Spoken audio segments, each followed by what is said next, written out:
So, hello everyone, and welcome to another Pantheon interview. Today we have the amazing company on NamiComi, and we have one of the founders, Toni, correct?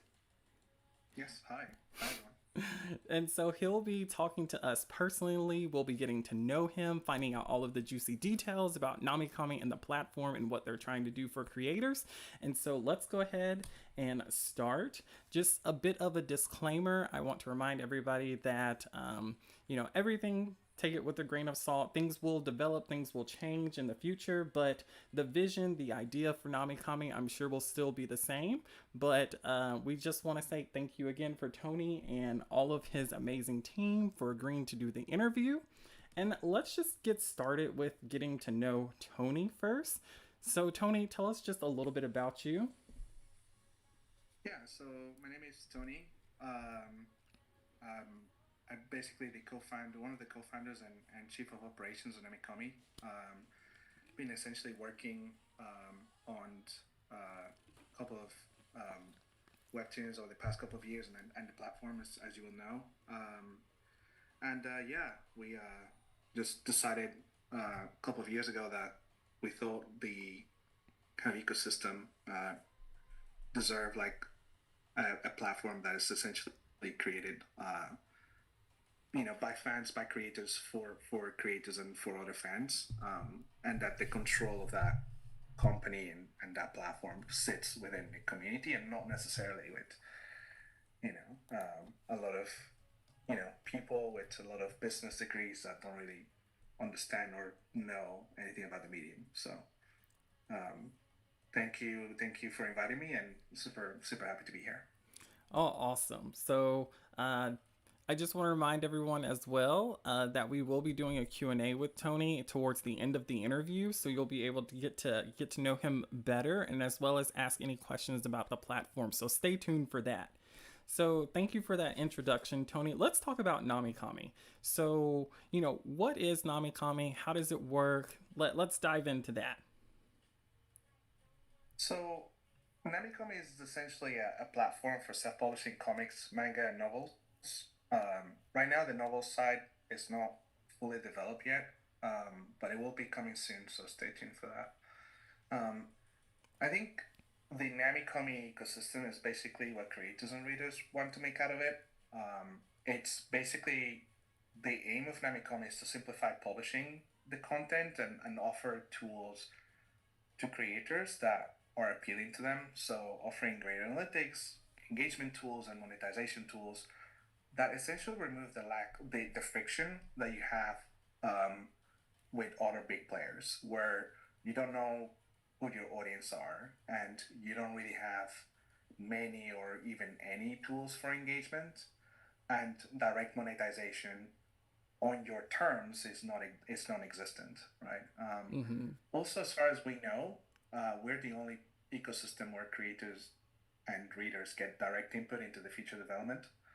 So if there's something missing, or there's something that doesn't really, it's not quite really working out, you can always reach out to us, and we'll basically discuss with you, what does that look like, what does it need to be, and then we'll brief it into our engineers, and they'll go in and code it and make it the best platform for you, essentially.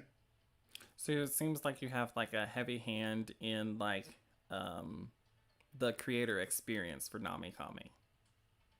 We are we've always just thought that like the the core experience for the users is just very important, right? Mm-hmm. Um, and that's not always necessarily the case with companies, Mm-hmm. where they will essentially create a product, but then initially you always have companies that are like super into like learning what their users need, because then that essentially creates um, like product market fit, Mm-hmm. right? Um, but then at the point where they have product market fit and they're monetizing relatively okay and they're growing, any kind of feedback just go generally tends to go out the window, right? And so we just don't think that that should be like that, right? And there's the number of examples that you can give out of companies that always keep the feedback loop active is very small. Mm-hmm. Occasionally, you will see like examples of this. Like, for example, it's often said, like, mostly on social media, that like if you were to email, the CEO of Amazon, he would, he occasionally he would look at your email and reply back and let you know that it was solved or fixed, right? Mm-hmm. Um, and I think the other side of that is like also like Gabe Newen for Steam, where you can just reach out to Mm-hmm. him, and like if it's bad, like they'll get on and fix it. So um, the couple of companies that do that are like on a big scale, but like it's never really.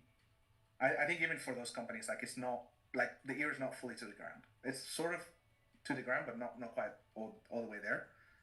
We want to make sure that we, as we build and we keep developing and we keep growing, that we keep our ear to the ground, like that we don't do things that are not in the best interest of creators or their fans, and that we're building stuff that actually makes sense for them, right? Mm-hmm. Particularly, that's also one of the reasons you're not seeing AI anywhere near Namicomi right now. Mm-hmm. Okay. Yeah, that's a big topic. I know a lot of creators are concerned about AI. A lot of creators are, very cautious when joining any sort of new platform or a platform that they're interested in. Like, so having that set up front, I'm sure puts a lot of people's minds at ease, which kind of makes me curious more so about why you created Namikami. I know you kind of touched on it a little bit with talking about how you're already kind of in that space with your background, but maybe could you elaborate on it a little bit? Yeah. One of the things about my background is like we at Namicomi, a lot of our founders. So we have four founders. I'm one of them, and all of us have worked in ACG before. So for those of you who don't know, like ACG stands for Anime Comics and Games. So combined, we have about 3 to 4 decades of experience in that, and we're just super passionate about the medium. We love it. Like if we could work to the rest of our lives on this medium, we would. It's really cool. We think that a lot of the kind of it's just a really very creative medium, and a lot of the kind of story is just basically stars can start with novels, but it also starts with comics, and then they go from there. And if you look at Marvel Cinematic Universes and even games and stuff like that, sometimes they do have like comics at the kind of very much beginning of that story journey. And so that just made a lot of sense for us to kind of look at what seemed to be and continues to be for us like a big problem in the market, Mm-hmm. and then just kind of jump on that. So what is the problem? So we have maybe 3 or 4 big publishing houses. All of them over leverage the distribution, and all of them have grown fairly greedy, right? Mm-hmm. They put a lot of their most appealing features behind production brands, what we basically essentially call originals, right? Mm-hmm. You want some data on your audience, you need to sign up for originals. You want decent engagement with your fans, you need to sign up for originals. You want to monetize your content directly, you need to sign up for originals. So the problem with that is that the moment, like generally those terms, the terms of those contracts are not either they're not really proportional, or they tend to generally skew towards the publisher side of things more often than not. I'm not saying all contracts, of course, Mm-hmm. and like there is also like on the counter side of that, there is no.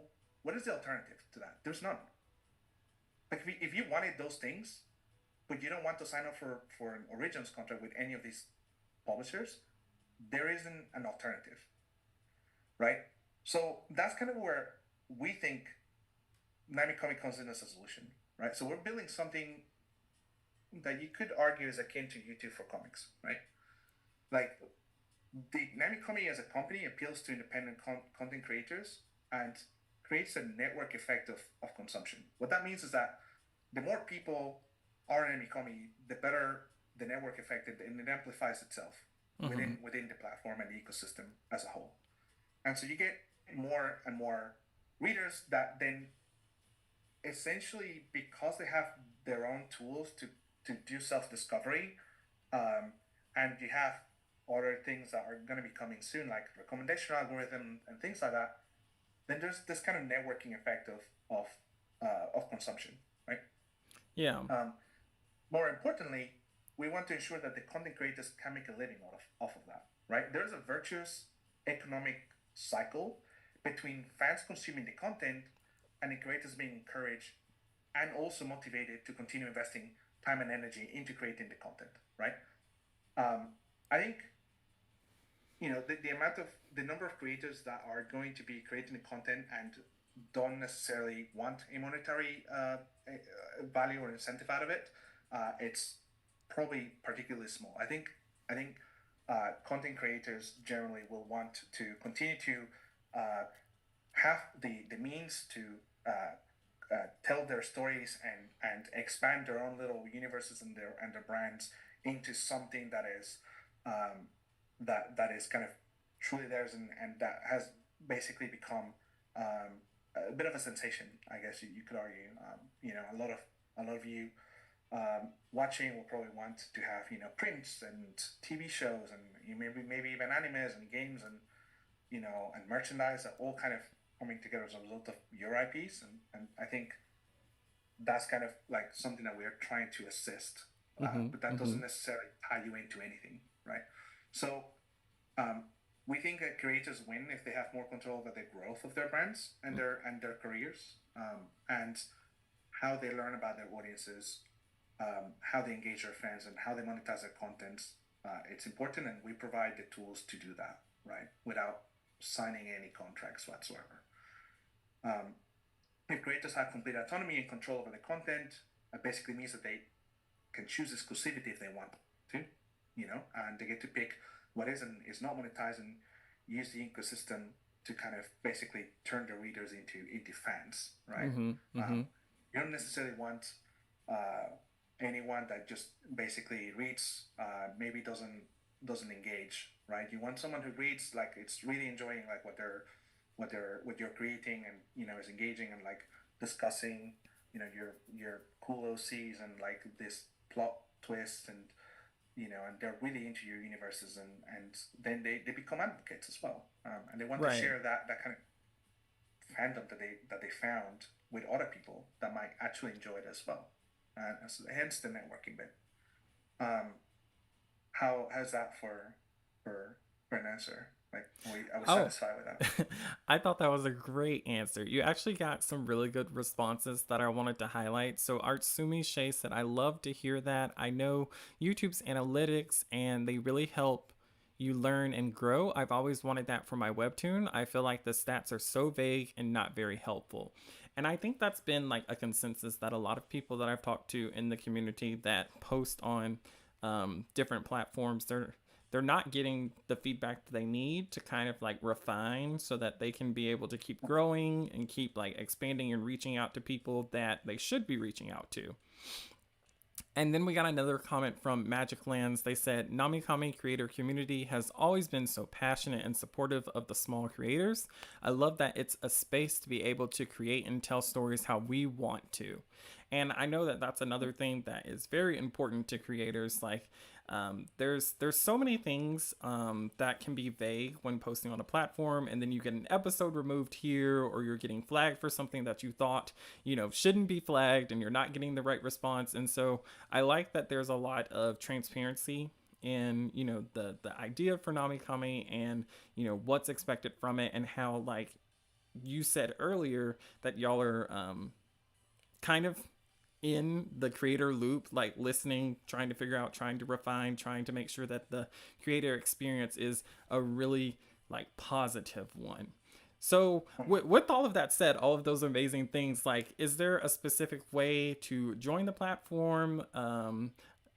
Can creators sign up now, or is it invite only? Like, No, so we essentially we launched a couple of years ago, and then we went into closed beta in February last year, and then we were in closed beta for about 4 weeks.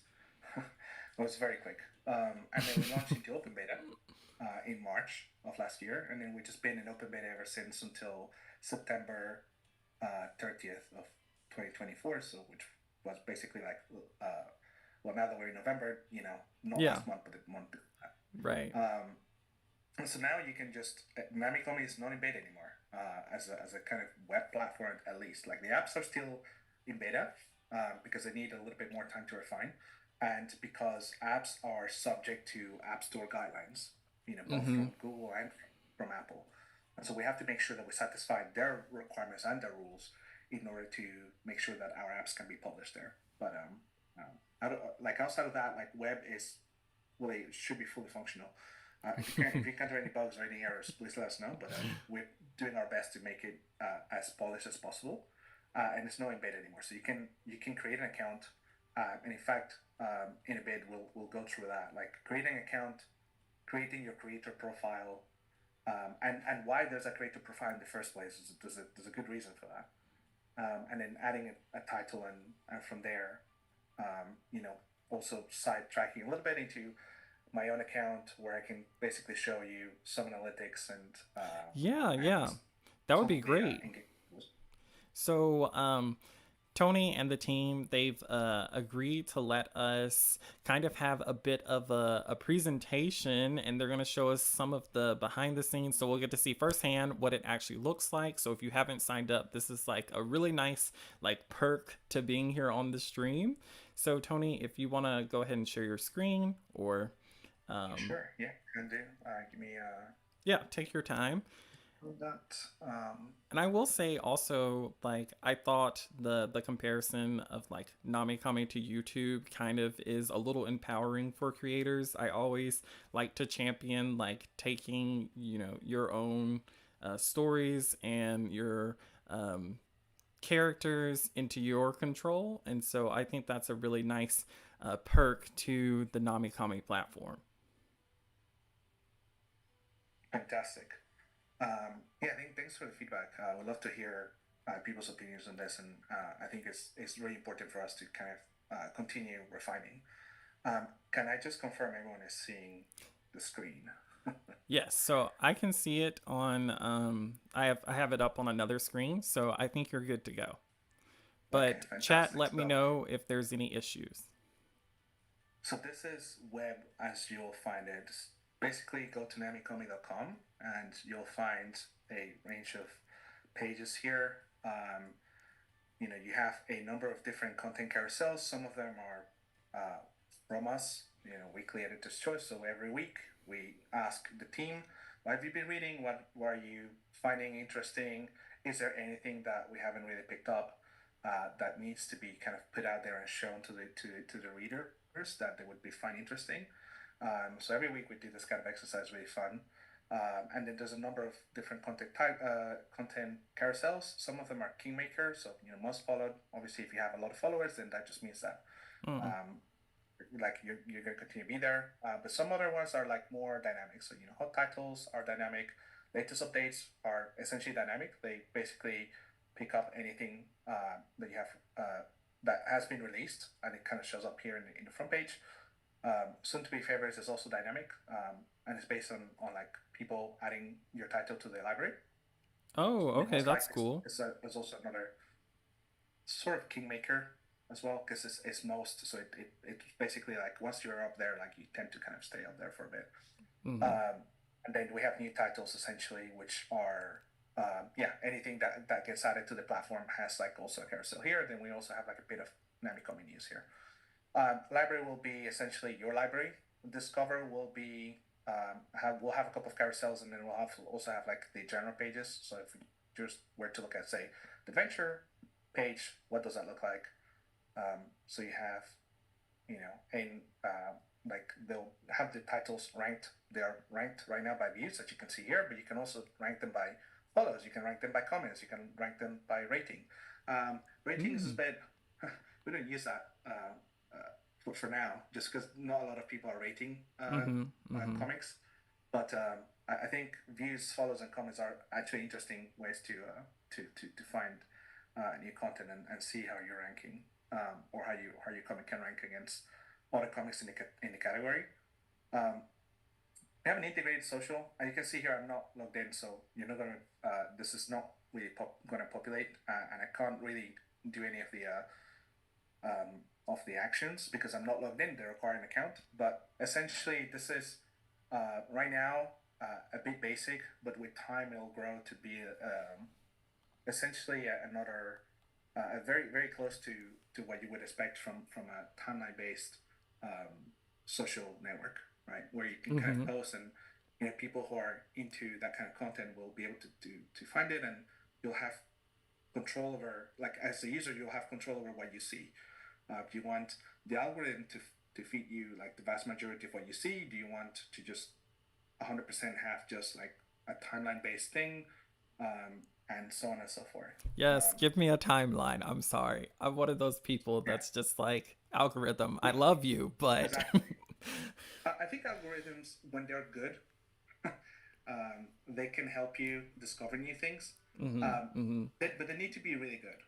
Yeah. And they need to be basically like they knows what you're into, and like it feeds you other new things. Like for example, no, I don't think a lot of people complain about the Netflix algorithm, for example. At the very least, not maybe in recent times not so much, but like say a couple of years ago, especially during COVID, like if you were watching things, like it would recommend things that you would like, because Mm-hmm. it uses a number of different data points to understand what you want to watch, and then uses that to show you new content. Um, Obviously, you can't compare it with something like Twitter these days, for instance, because I mean I'm not even convinced there's an algorithm there anymore. Yeah, who Um, knows what's going on over there? Like, yeah. So we have the social here. This is all very cool. You have a search bar here, and then you have like the advanced search. This is powerful, uh, but we'll let you guys like come here and play, with this in your own time, and find how putting different things, including excluding different tags, etc., allows you to find content and really refine what you're after. oh man, Um, that's really cool. Yeah, it's really powerful, but it's a bit of a power user tool as well. Um, we use something called Keycloak to do our authentication, and this is how it looks like. This Mm-hmm. will change in the future. We don't think this is very user friendly at the moment, but this was one good tool that we could get up that was secure, and that was very secure, and that wasn't really very complex to get going. We're working on some system that's a little bit better. So we're going to click here, register. Uh, we're going to make a username for myself. Actually, all usernames, it doesn't matter if you put them like uppercase or lowercase, because they all get converted into lowercase anyway. Mm-hmm. Password. Let me get a password for that. Um, Yeah, I'm really loving how the platform looks. I really like that search feature because sometimes I'm looking for something very specific when I'm reading, and then me not being able to find it kind of turns me off of continuing to look. So I like that there's a lot of power in that. And like the organization for everything was super cool too. Loved being able to see the platform firsthand and have you talk about it as the one of the founders. That's really cool. Thank you for the insights. Absolutely. So we basically sign up, username there. We've put our password in. I'm going to reuse one of our emails, which is already used in another account. If you put this is a little nifty trick. If you put a plus, uh, and then put any string between the plus and the at, that will essentially still go to your email address. And generally works for Gmail. It works for Outlook. So if you don't want to have different emails for things, you can just always just put a password in there. Um, Oh, I guess so that's super cool. I'm going to save that, and then do this. Then it sends us a verification email. So I'm just going to get that verification email real quick. Okay. Um, and then, cool. So we can, now that we have verified, we can just go back to the platform and go to Namicomi.com. So once you click the verification link, everything is fine. So what you can do is you can just go back to login. Yes, thank you, Google. And so it'll fill this in. We can just go sign in, and that's our account created. Um, the first login will take you a bit. and then because it's creating your profile, etc. So Mm-hmm. this is what you will encounter as you create your profile. So you'll have like a profile basically where you can have like it's essentially just your own user profile. A list organizations here. You can have posts here, following followers, um, and these are the people that are going to be essentially following you. You cannot follow yourself, that's why you don't see anything here. But yeah, if you're following people or you have followers, they'll basically list here, just like most social media platforms. Then you have Namicomi Studio. So that's where you do a lot of your creative things. So you go to Namicomi Studio and then you need to create an organization. An organization is essentially just we call organizations because in the near future you're going to be able to have teams, and each team member can have different permissions and different responsibilities. Um, so that's hence the idea behind like organization, but it's essentially just a creator Oh, profile. that's cool. Um, we need to essentially add like translations for these essentially for these components, but essentially the first one is pretty much just their display name. So we can call it like Tony Studios, for example. Um, and the other one is essentially like what that organization's slug is going to be, like what the organization username is going to be. So we can call it like just Tony Studios, like that. Whether like you which languages are the preference? Most of you are going to be English only. Personally, I speak a number of different languages, so I can put like English, Spanish, I can put French, and I can put Portuguese as well, right? Oh And that's man. like myself with four languages there. Um, then you have a tagline here, and that could just be, making the world better with comics, for instance. You can add a new language description, which is essentially going to show up like below on your work, and then that's basically going to tell people what you focus on. And you can add an avatar and a banner as well. So we're going to go ahead and create that. The organization has been created, so we can go back to the organizations. If you wanted to edit anything, you can go to the settings. Here, you can edit things here. You can have like it's essentially the same screen that you saw before. Mm-hmm. And then you have like team members here that you can just basically add. I'm the owner, so I get all the permissions. But if you wanted to add members, you can go through it here. Apps. So if you wanted to connect your org or your creator profile with a Discord account, if you have a Discord server and people are subscribing to you and you want the Namicomi bot to give them access, for instance, and billing and stuff like that, which is not quite ready yet.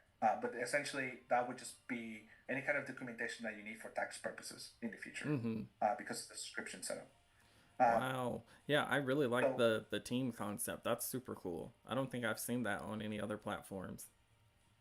yeah, I think that's going to be like a very very powerful tool, Mm-hmm. because that's essentially what lets you guys try to move away from being a one man army and a one man team into like teams and little studios with multiple people that work together, like just like YouTubers are. Mm-hmm. YouTubers they're not a one man army anymore generally, and they tend to have like a little team, and someone will do thumbnails, and someone will do the editing, and someone will do the uploading, and community management, things like that. So this is kind of where this is going essentially. Um, we recently redesigned this, which is why those tags over there in the settings and like the org creation like had didn't have the translation keys set up. But essentially this is where you come to add your title. So you come here, we redesigned this as of this week. If you're on the Discord, you saw the post going out yesterday saying that we changed that. So you have two views. You have the advanced view, and you have the basic view. This is currently the basic view. So I'm going to try to add a title here real quick. So what's the primary language of your title? So obviously, as you guys may or may not know, you can have multiple languages on Namicomi. Mm-hmm. Mm-hmm. Predominantly it's very likely going to be English, so we'll just continue with that. We'll call this what is actually one of the titles that we're going to be launching soon from Namicomi. Namicomi doesn't do originals. We just like to create stuff. So don't worry. You guys don't have to worry about that. Chronicles of Ink and Fantasy. Cool. I'm just going to borrow the description from a little another tab that I have open on the side. So I'm just going to paste that there. We can now add our cover. So we're just going to go here and get our cover. Do we want to crop it? I mean, I think it's pretty much set up to be like this. So we're just going to leave it like that. Press done. But if you wanted to crop it, if you want to zoom in, you can do that. Okay. You know, like the platform set up for that. And you can kind of see that here on the banner. So while at the banner is a bit too big for it. So you can kind of move from side to side, and you can also zoom in as well. Well, there's a bit of a lag on the little dot and the bar, but yeah, it just gives a lag. Essentially, that's kind of how it works. So you can zoom in by using this slider here, and then you can also move the crop. So I know for a fact, if you look at the corner on the left side, that the cover of the title is going to cover a bit of the banner. So I'm just going to put her hand like slightly more to this side.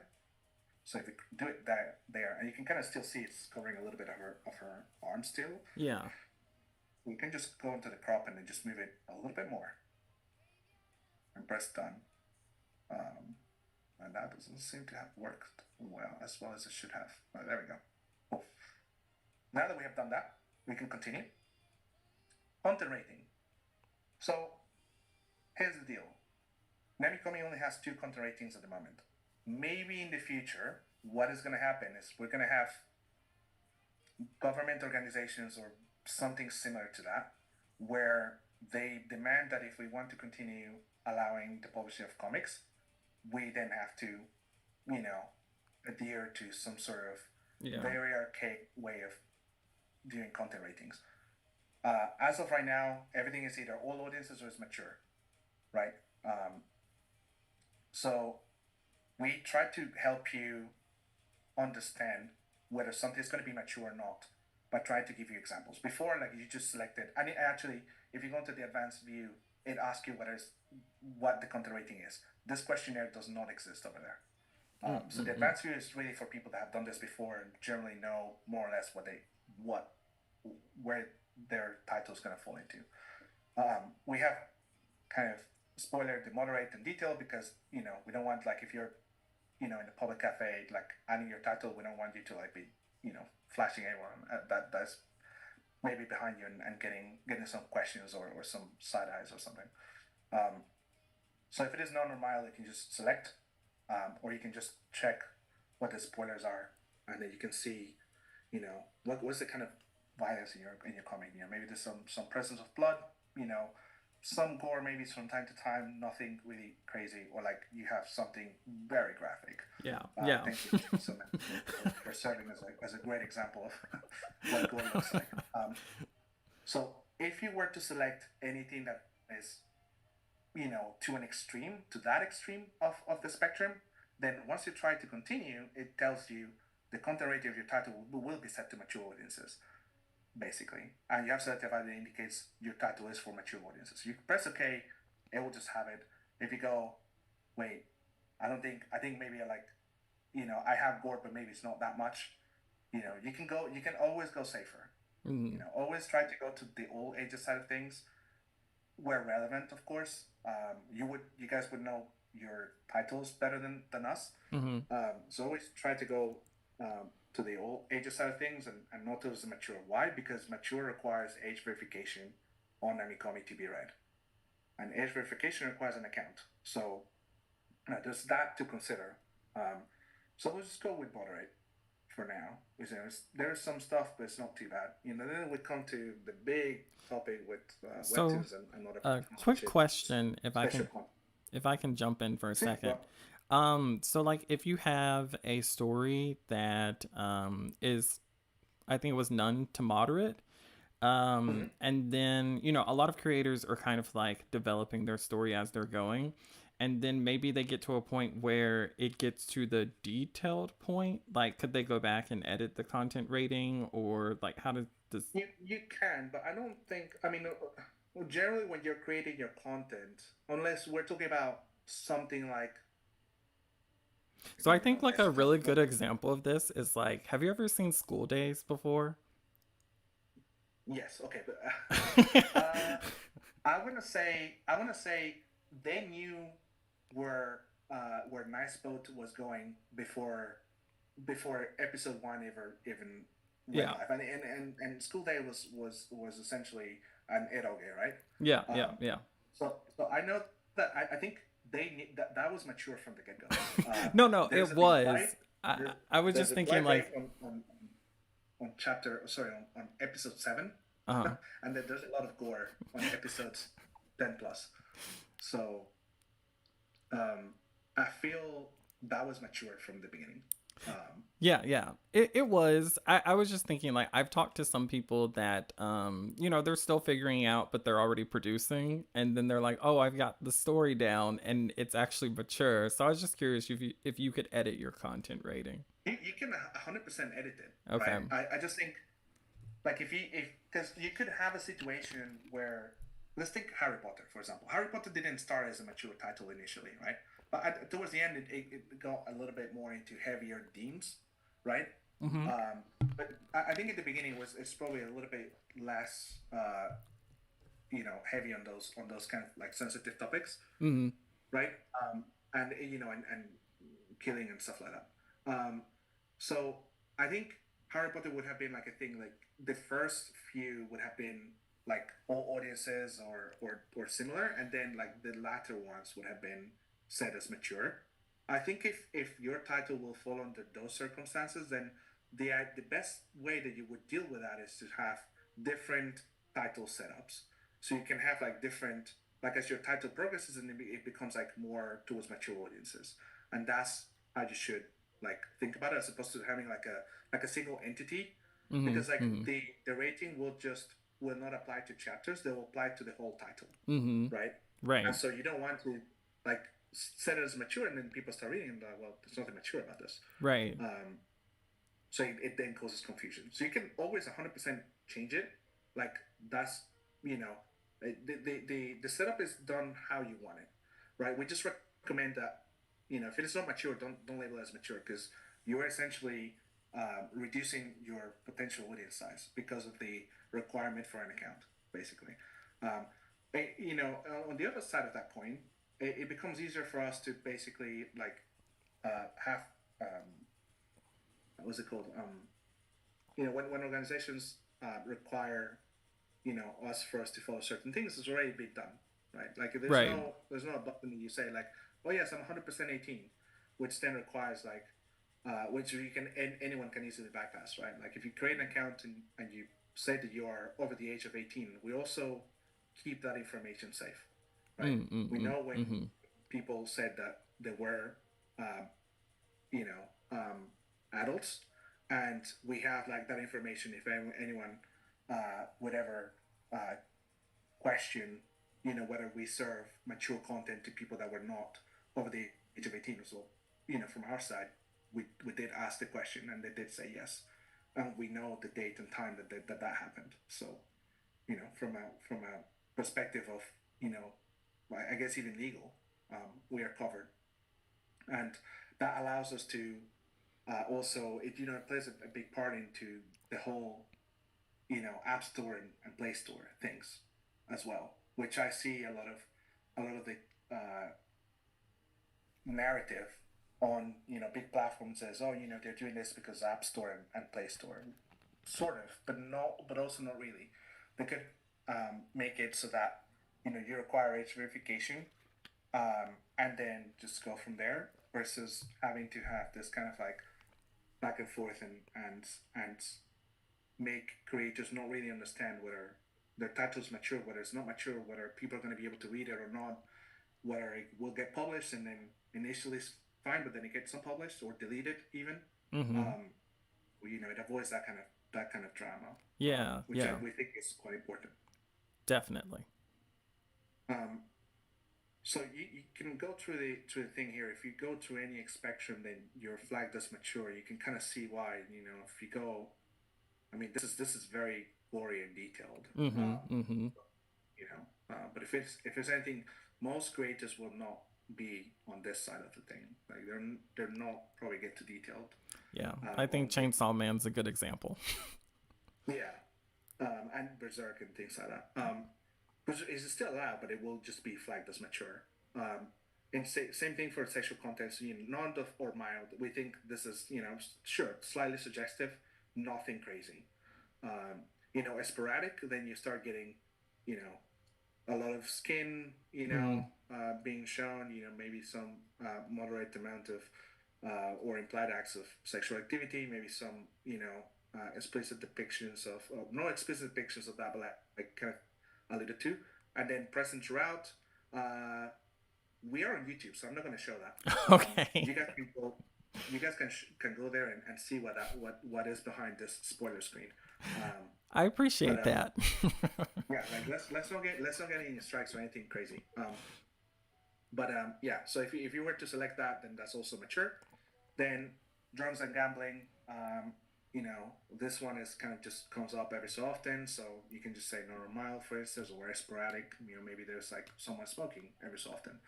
And then you have sensitive topics as well, which you have like a little bit of a description what sensitive topics are, and then just how you approach them on your comic, right? So if we just go non-normal or maybe sporadic, because I mean it's pretty hard to do any title without any mention of sensitive topics. Generally, you can then select any kind of tags that apply in terms of content warnings. We know that creators really wanted to have these available because they want people to know what they might encounter on the titles. Mm-hmm. So you can select any of them here, and it kind of just sort of ties makes sense. If you have like a lot of violence, for example, like you could put like the physical abuse tag on, for Mm-hmm. instance. Mm-hmm. Or like you could put the gore one, for instance. If there's a lot of drugs or gambling, you can, back them up. So we're just gonna put like physical abuse just for the sake of that. We'll go forward now. This one will divide the world 3 times over, because it's so subjective generally. Mm-hmm. But essentially, what people need to understand is that comic, manga, and manhwa are all the same thing. They all translate to comic. There's no difference between them. They're all they're all comics, right? So it's all going to be a matter of style generally. Because if you took a Japanese mangaka and you put them in New York and they were drawing manga, it's still manga, right? They don't Mm-hmm. need to be in Japan to be manga. I'm going to be flamed on the comment section and other places for this, but it's true. People need to learn the difference, right? So it's going to be a matter of what you guys are creating. So is a comic generally tends to be a little bit more American style. Mm-hmm. Mangas are going to be like a little bit more towards the Japanese side, Chinese side, Korean side, right? And then obviously you have novels as well, which are just written pieces. And then we'll probably like have novels slash graphic novels here. But yeah, no, we'll just do manga for now. Okay. Um, and then that will give you a title format with regards to, you know, the style that you read. So if it is a manga, mangas are generally horizontally Mm-hmm. formatted, Mm-hmm. because they're paged and then they're going to be read right to left. But you can always change that. You can say I'm writing a manga in style, but it's westernized, so it's left to right instead. Boom, you change that. That's fine, right? In terms of hours, it's just going to be it is a manga, but it's going to be read vertically, right? Just like a webtoon would. So we're gonna put it as vertical. It's gonna be top to bottom. Obviously, there's no other option. It's just, if it is vertical, it's always top to bottom, not bottom to top. So we're just gonna leave that as that. Continue. Um, None of these tags really apply. Well, actually, maybe full color would apply to that. It's nothing else. Actually, no, it is an adaptation of a greeting piece, so we'll go with that. Primary genre. We're gonna say this is a drama. This is optional. You could just continue if you wanted to. But this also affects ranking on pages as well. Not fully yet, but in the very near future, it will be a little bit more accurate. I'm gonna say that this is also slice of life as a secondary genre, right? Then you have like any additional genres that are present. You can look for a tag by searching, or you can just press show all, and then you can select any of them here. We did say that it was fantasy as well, so you could put that there, for Mm-hmm. instance. Mm-hmm. In our case, we're just gonna leave it out. Um, Title themes, so you can also search for them, or you can just show them all and then pick any that are appropriate. And this plays a big role into the advanced search. The more accurate you make this, the better it is. The thing is, you can always go and change it. So if they don't apply right now, but they'll apply in the future, you can always come back and change these tags, basically. Um, Oh, that's really cool. I like that. I was wondering about the uh, themes when we saw it earlier. yeah, exactly. So you can, and like they're going to be clickable as well very soon on the title page as well, which we think is going to be very useful for people and content discovery. Um, so we don't have anything here that I think applies at the moment. We're kind of just doing this live, so I haven't really given it like full on thought Right, right. on it. Yeah, nothing really seems to apply, so we're just going to move on from there. Um, we have autofill this in terms of publication, so we think it's probably going to be ongoing. It's going to be the year that we're on if you're publishing it right now, but you can always just change this. Volume labels and chapter labels. So a lot of you come from Webtoon and they call their stuff their episodes. They don't call them chapters. And so Mm-hmm. if you want to call your stuff episode, that's fine. You can do so here. Um, Equally for volumes, I know a lot of you just like to think about them as seasons instead, so you can do that there. You can call it a book, you can call it an act, an arc, and we're open to more labels. We just haven't received more Mm-hmm. from creators, but if you want more, if there's one that is missing that should be here, we can just add it. That's absolutely fine. So we'll call our season an episode, um, and then that's it. We've created it.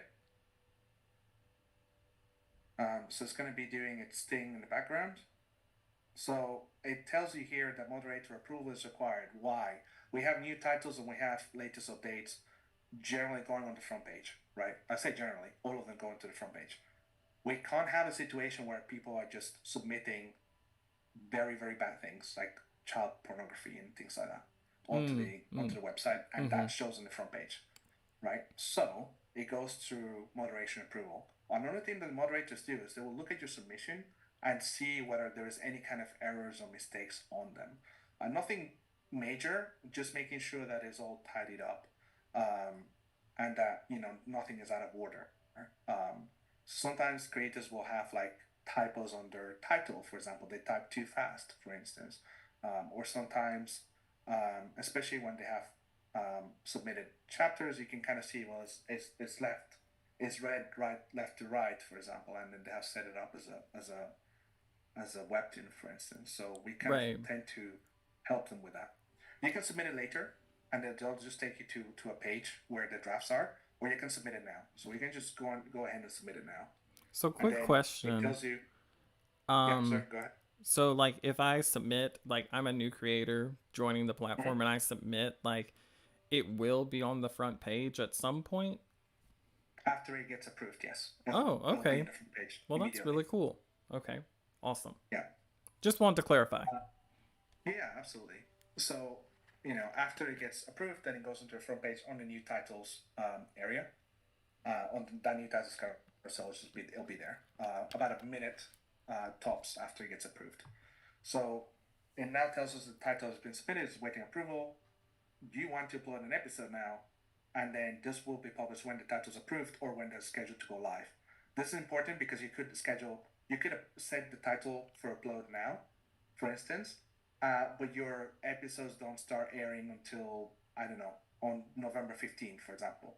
So you can schedule them now. We could do upload later, but we'll just do upload now just so all can see like what that looks like.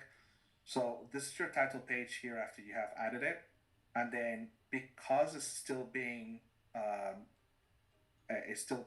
approval, you only have these tabs. You'll have more tabs here once it's actually approved.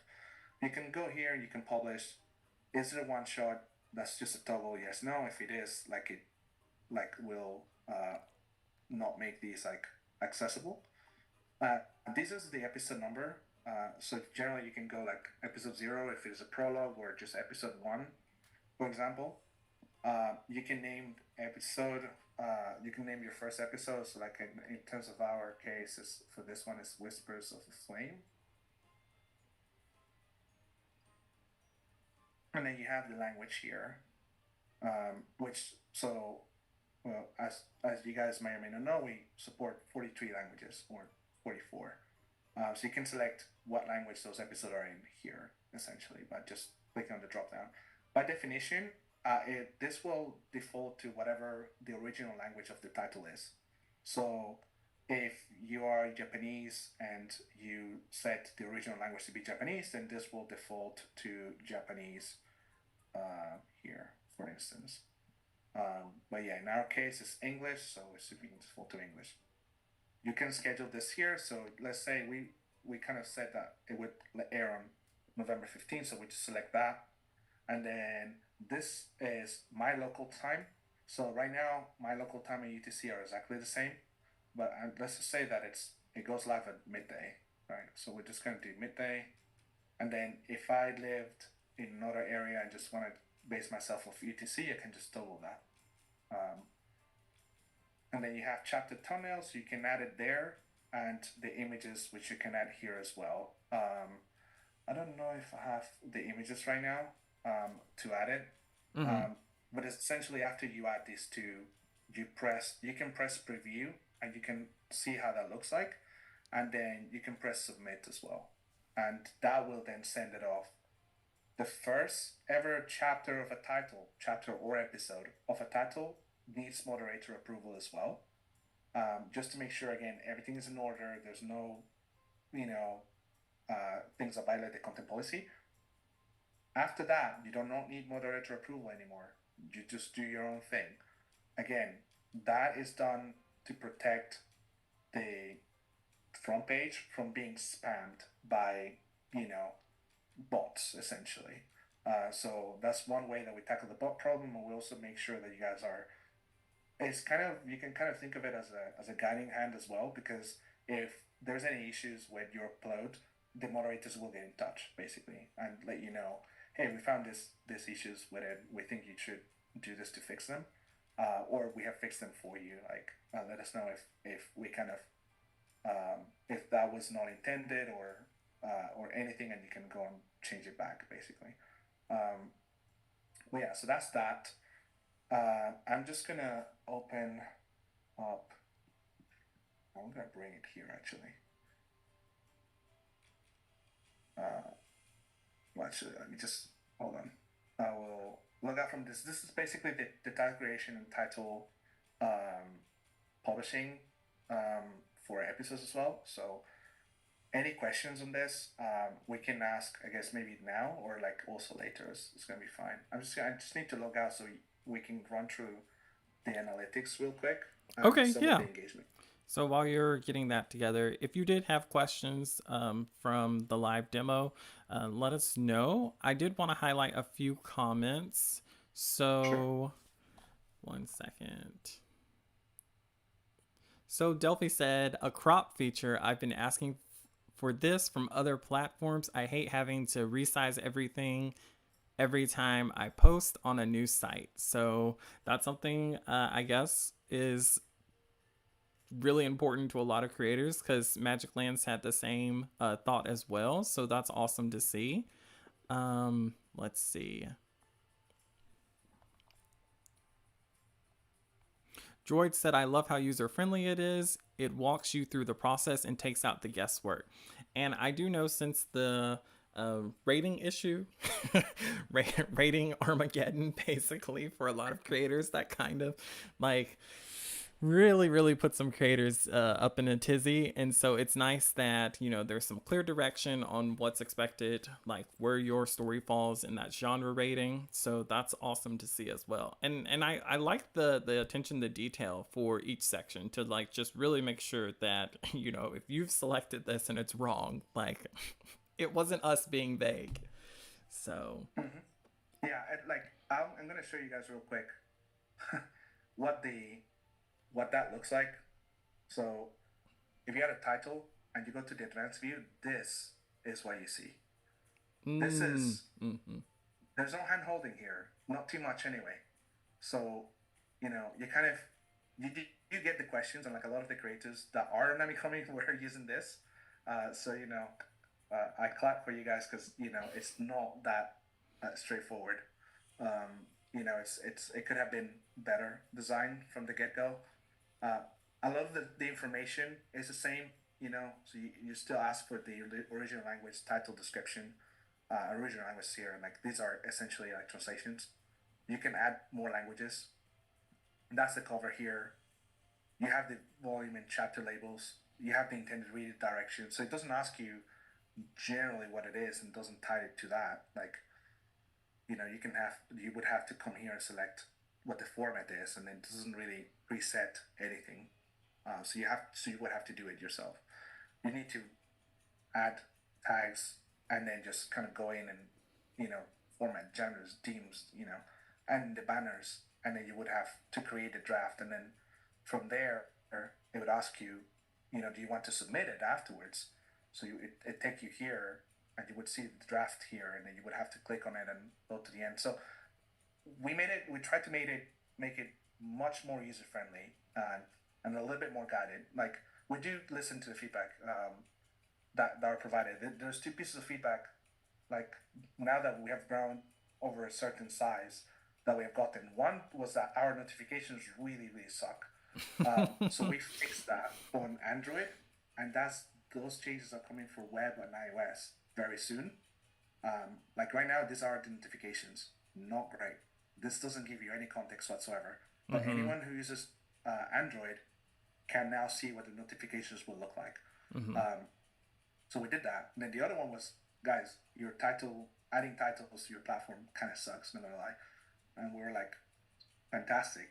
We will get right on that and try to fix this. So we sat down with that creator and a couple of other creators, and we asked them like, well, what are the issues? Like, where are you getting stuck?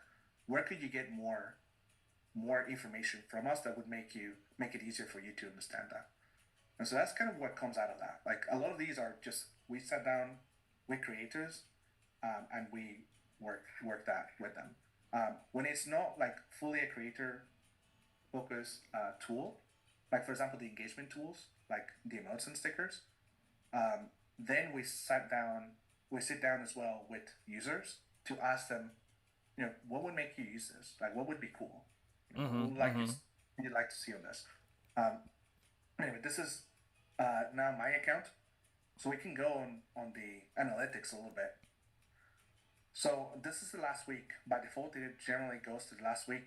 We can do last 30 days, and then that'll just be by virtue of where we are in like November 1st. That'll just be the full month of October. By definition, member data is not included. So it doesn't matter how many times you go into your title or chapter, your data is not going to be showing up here unless you want it to. This is a toggle. You can toggle this, and now you can see I've gone. What was that? 190. Now Mm-hmm. it's 212. So I've gone Yeah. 22 times into my own titles and chapters to check it, right? So, but yeah, by definition, this is excluded. You don't want to see your own data. Like Right. that's just inflating numbers. Um, so this is the view for like the summary for the last month, and then you have like this area here is independent from this area here. So you have country, language, titles, and chapters, and then over here on the top you're gonna have page views, so you can see. And the important thing here is for you guys is, let's say that you made a post on social, right, and you want to see how that affects the traffic that comes into the website. This is how you would do it. Like if you made a post on October, what is this, October 7th? Mm-hmm. Like, and then you got a peak, then you know that a lot of those are going to be, users from the social media channels. Now, if you want to be more clever about that, you can say, well, I'm going to make different posts on different social channels each day. And you can do Twitter on October 7th and threads on October 8th and, so on and so forth. And then you can see how those posts are influencing, your graph. So we think this is really important for you guys to have access to. Like this lets you see trends, and then you can do certain things to correlate the trends to what you're doing elsewhere. But eventually, we also want to tell you what is happening here. More on that in a bit. So you have page views, you have users. So obviously, page views are nice, but users are the people who are commenting, the people who are liking, the people who are subscribing and following, right? And so for you, users might be more important. So you also want to pay attention to that. So how does when you post or do something, how does that influence your user graph as well? Very important for you guys to keep an eye on that too. Then followers. So these are the people who are essentially adding the title, your title, to their library. In our case, we don't really like, Umidachi Nami explains. There are Namicomi things that have very specific purposes. For Umidachi is for us to understand a little bit more about, how it is to be a creator. And then for Nami explains is, essentially teaching you a little bit more about Namicomi and, what we think you should know. I wouldn't really push them too hard, and definitely, probably haven't seen them on the social media very often. So these follower graph is not like, fantastic. But for an actual creator that, has quite a bit of activity, this would, be a roller coaster, just like the page views and the users was. And then for subscribers, for those that are like using the Namicomi subscriptions to monetize, that's gonna also be like, a bit of a roller coaster too. For us, we have subscriptions active because we need, like, they're tied, like the subscription feature is tied to a lot of things. But no one's really subscribes to Namicomi really because there's no need. So yeah, it's going to be essentially flat. And then you can kind of go down here and say, well, where are my users coming from? Page views, users, followers. Like our stuff is important for people in English-speaking countries, but not necessarily maybe in the other countries like Japan or France or Indonesia, for example. So this will help you a little bit down the line where you have like a lot of exposure into certain countries. Like if you have a lot of users from France, but you don't have French translations, then maybe it's time to have French translations. So what you could do is you could translate, say, a couple of chapters into French, put it up there, and see how that changes your interactions with France, for instance. Oh, wow. Same thing for language. So you can kind of see here like what languages people speak when they access Namicomi, and then you have like by title or by chapter as well. I'm gonna just run into the demographics real quick. I'm kind of we've been running through this for a while, so I don't want to bore you guys today. You get gender data. This is user provided data. So you have male, females, and essentially non-binaries, and then you have also user age as well. So a lot of our users tend to be about 25 to 34 generally, or about 18 to 24 as well. So like this is where we kind of sit at the moment. Undisclosed just means that they have not filled out that the option on their user profile, right? If they don't fill it out, we generally don't know. There's that, and then you have acquisition. So we thought it would be cool for you guys to know how does Namicomi help you, how does Namicomi help drive views to your titles, right? So this is basically an overarching view of how we help you do that. So a lot of that traffic lands on the chapter page. That just means that they're very likely going to be going from one page onto the chapter page. So your chapter page and your title page will generally always be like the busier pages, but you can see that advanced search helps users discover your title by 14% of the time, for example. And then for users, it's even higher, right? How the homepage helps you do that as well. Quick search, that'll just be like search without going to the advanced. Like people are accessing from the library. People access from notifications when you release a new chapter, for instance. And then from the action genre page, this is going to be very likely Umidachi because that's the action title. And then from comments as well. If someone linked your title or your chapter in a comment and they click from there, that's just going to take you straight to Midachi or to Nami Explains, for example. Um, and also from the Discover. So that'll be just the Discover page without going into one of the genre pages. So this is internally how that looks. And then you have also external stuff as well. So quite a bit of that is google.com 70% of the time. Mangadex.org is driving 11% of that traffic. And then Google France, very interesting. Yui Tanaka, she actually works with us in translations for Japanese. So that kind of makes sense. It's probably her portfolio site. Twitter.com, very interesting. Never didn't really fully expect Twitter to be driving stuff when we don't really post about our properties there. And then MSN.com. Honestly, didn't think it was a thing still, but good to know. Yeah, I was surprised to see that. I was like, what? Yeah, MSN was from my mom's time, so didn't really think it was a thing anymore. But yeah, still there. So this is kind of like an overview of that, and then for this, so Namicomi as an org doesn't have the emotes and stickers. So I'm just going to show you guys real quick on the admin panel. We call it gamification internally, but it's essentially just engagement. So you have all the different emotes here added by a number of different creators, and you have like what that kind of looks like from a image perspective, from a name perspective, like how you call them, and then who uploaded them and where, essentially. So stickers is basically the same thing, and how that looks like in here is if I go and post and gonna go into a post, you cannot use the stickers of posts because they can animate, and then they essentially just get added as an attachment. But you can use emotes. So you have all the list of emotes here, for instance. And these are, some of them are from different creators, and so like once you use them, like you put them in, for example, you also have like the traditional emotes as well. You can post that, and then what that looks like is once you post on it, like obviously this will still need some work from our side. These are going to be bigger if they're by themselves in the future.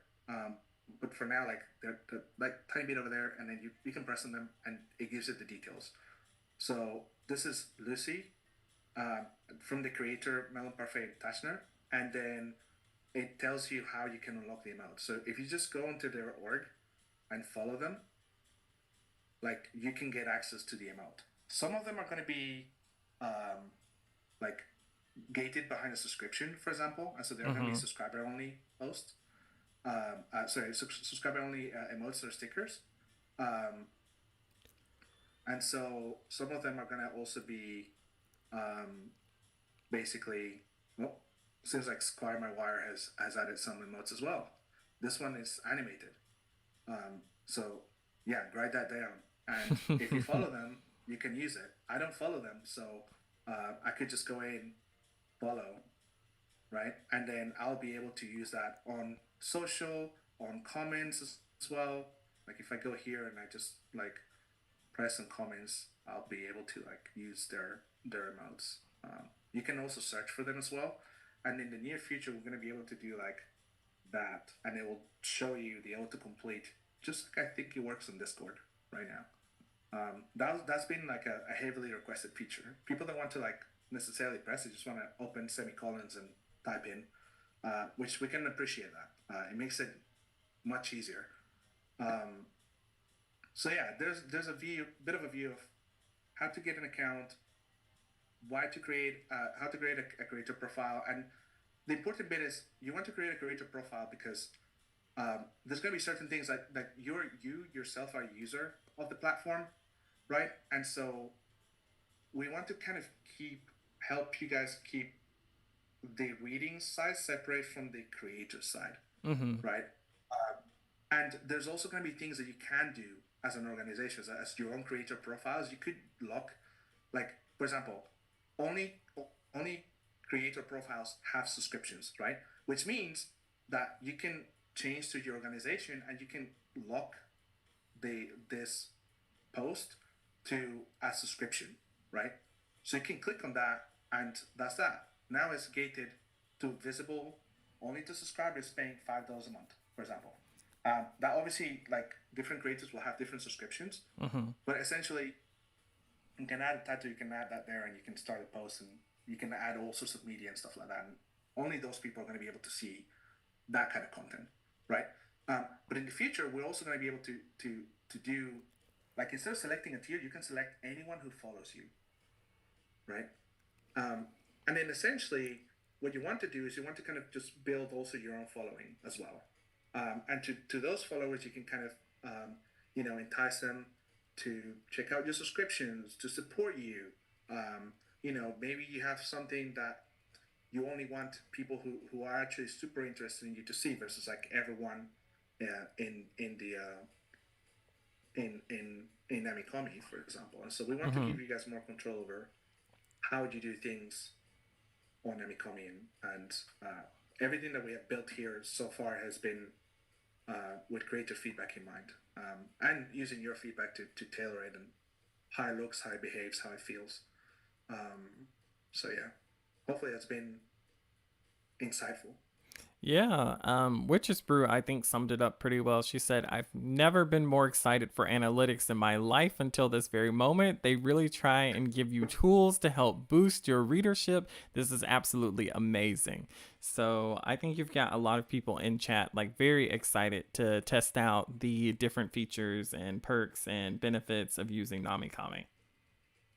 Well, there's another thing that I forgot to mention, which is the subscriptions on Namicomi allow you to set up your own FastPass, which I think we have mentioned a couple of times on our channels. But essentially, it ties back to the whole idea that you should be able to monetize your audience directly and help and have fans support you directly without the middleman. You don't need a middleman for anything.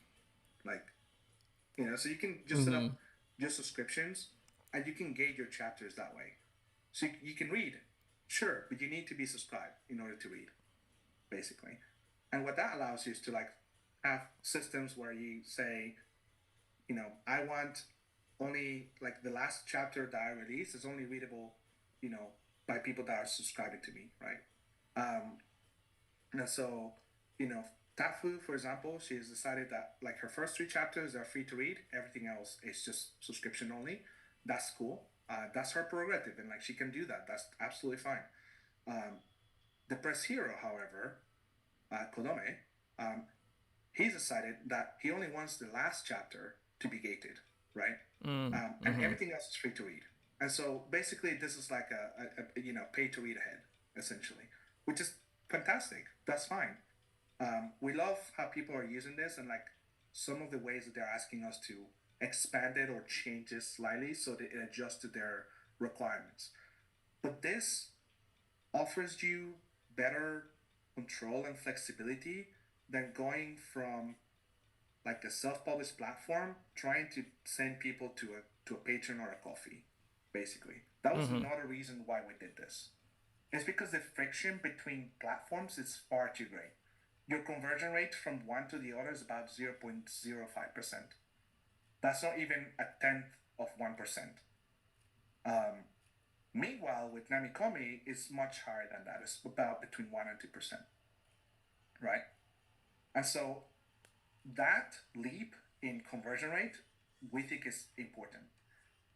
And a lot of the creators that are with Namicomi, and some of them that are monetizing, what they have told us is that they have made is the most money that they have made while self-publishing, which we think it's great and fantastic. And some of the other ones have said that they think that, with a little bit more of a push, they could actually, switch to doing this full time.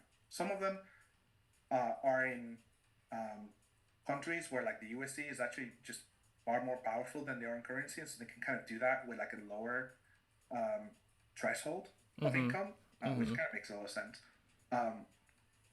But even some creators that are living in European country, which we think, like, the purchasing power is very kind of equal to USD or if not higher, are managing to do this full time by monetizing on Namicomi, which we think is what we set out to be. We create it for you guys. We give you the tools to do whatever you want, and you make Namicomi what you want out of it, basically. And your readers do exactly the same thing.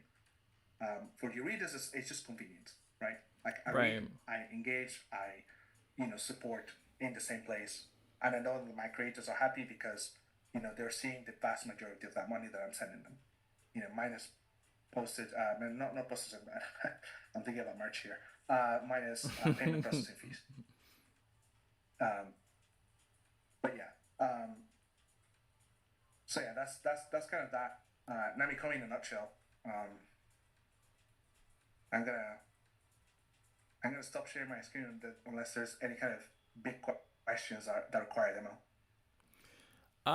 So the only thing I saw was Delphi said she's trying to create a title and it's giving her an error. So I guess she could reach out to your tech support team. That's something Magic Lands suggested.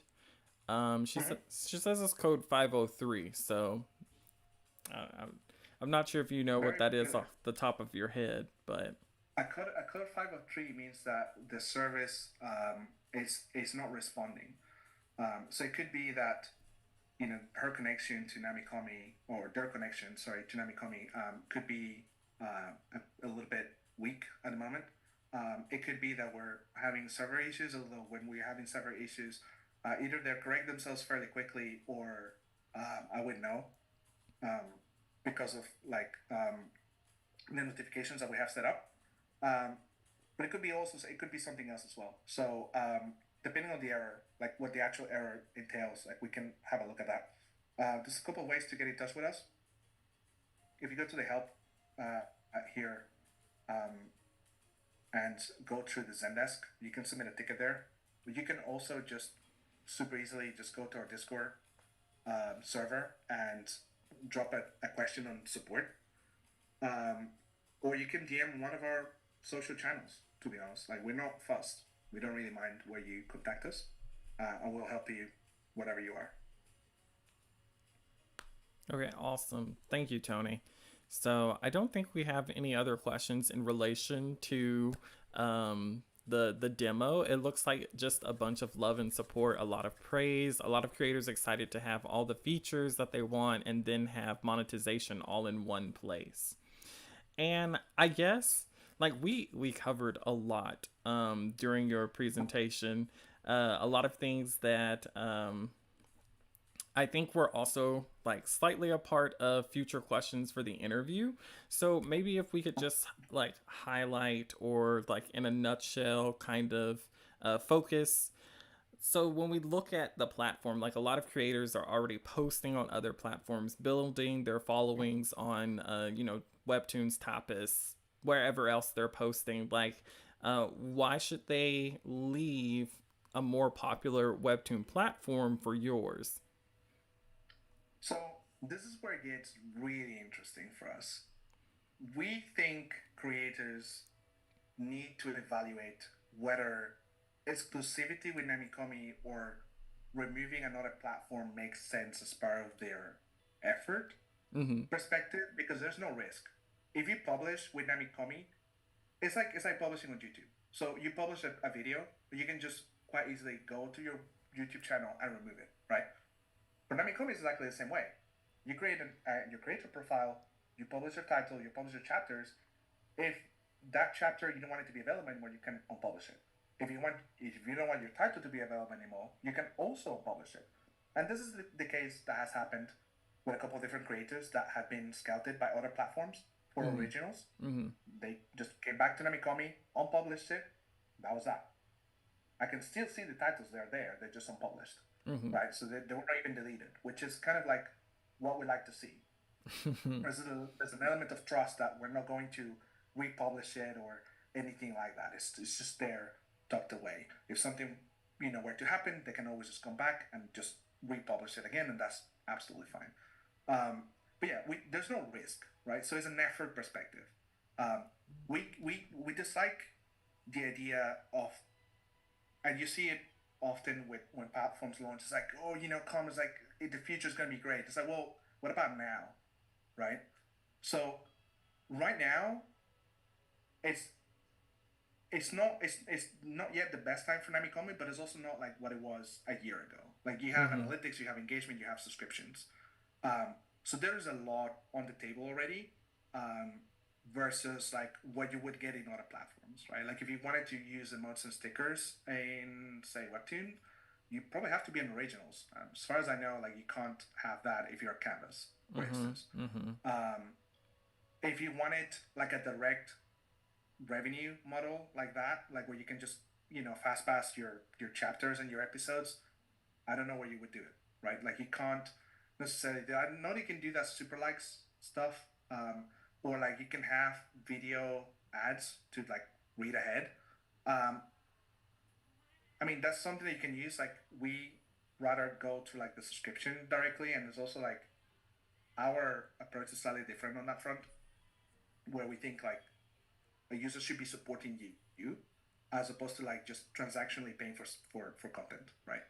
Um, but you have like those features, and you also have analytics, which I think a lot of the creators that are starting right now like need to have some data to understand what it is that is appealing for users right now, and I don't think some of the platforms give you that, like you know um, in that level of detail. We know that GC will give you some analytics, and they also have like some relatively cool stuff like in-page analytics, which kind of lets you see some element of like what your engagement looks like throughout the chapter, as opposed to on a per chapter basis, which I think is pretty cool. And we're looking to kind of like it was actually suggested for us to do that. So we have started to look into that. But yeah, like you would have to look at what is on the table, what is being provided to you by different platforms, and then make a decision. Like, is it worth the effort that you're putting in right Mm-hmm. now? Mm-hmm. And then does it help you get a head start as well? Because as you know, the ecosystem is getting better and better, and we develop more features.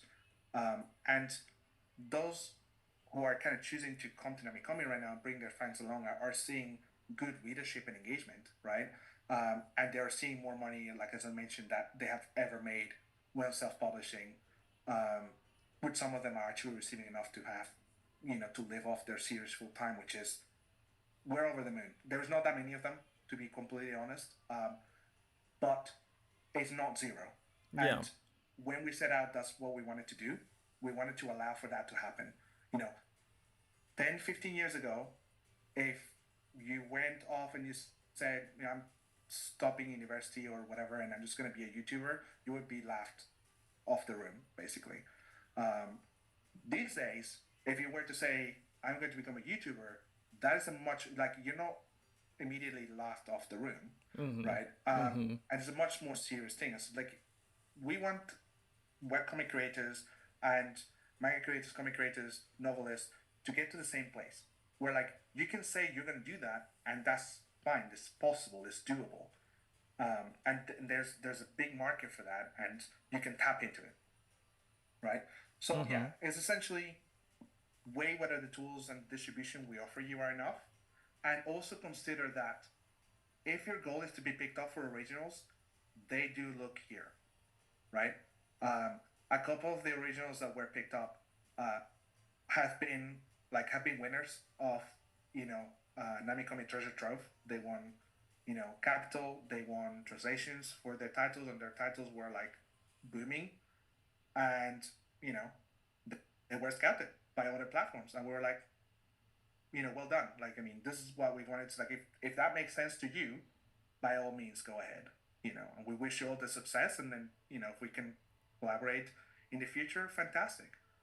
And and that's been that. And so, um, publishing on Namicomi doesn't reduce your visibility. In fact, it might actually amplify it because Mm-hmm. there's so much noise on those platforms already that it's just easier to look at a platform that's not as busy to see whether there's great content out there.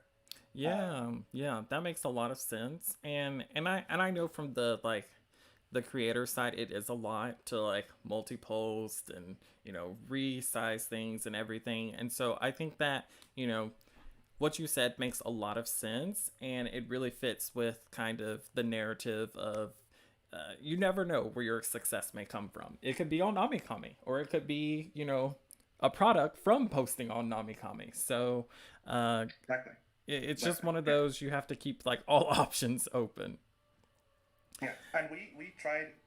We know that where we are right now, and even in the future, we think we're not like, we don't want to make it time consuming to upload an Namicomi. And if you go to Discord and you ask, out of all the platforms, you ask all creators, sorry, hair on my mouth.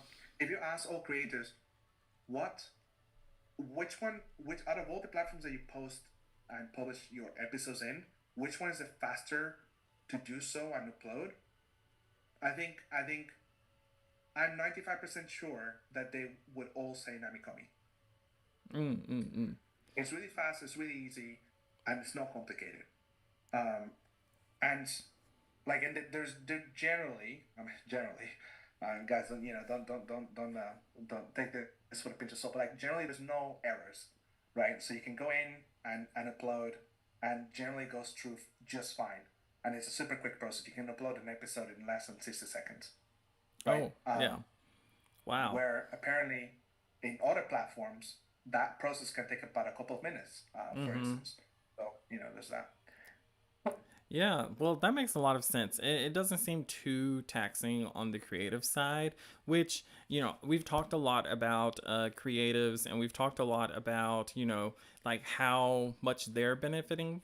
And so it kind of like a big concern for a lot of creators I know is like, is the platform too much for creators? Like, is it more creator focused versus reader focused? Like, what's y'all's overall vision for that? Like, who's the platform really designed for?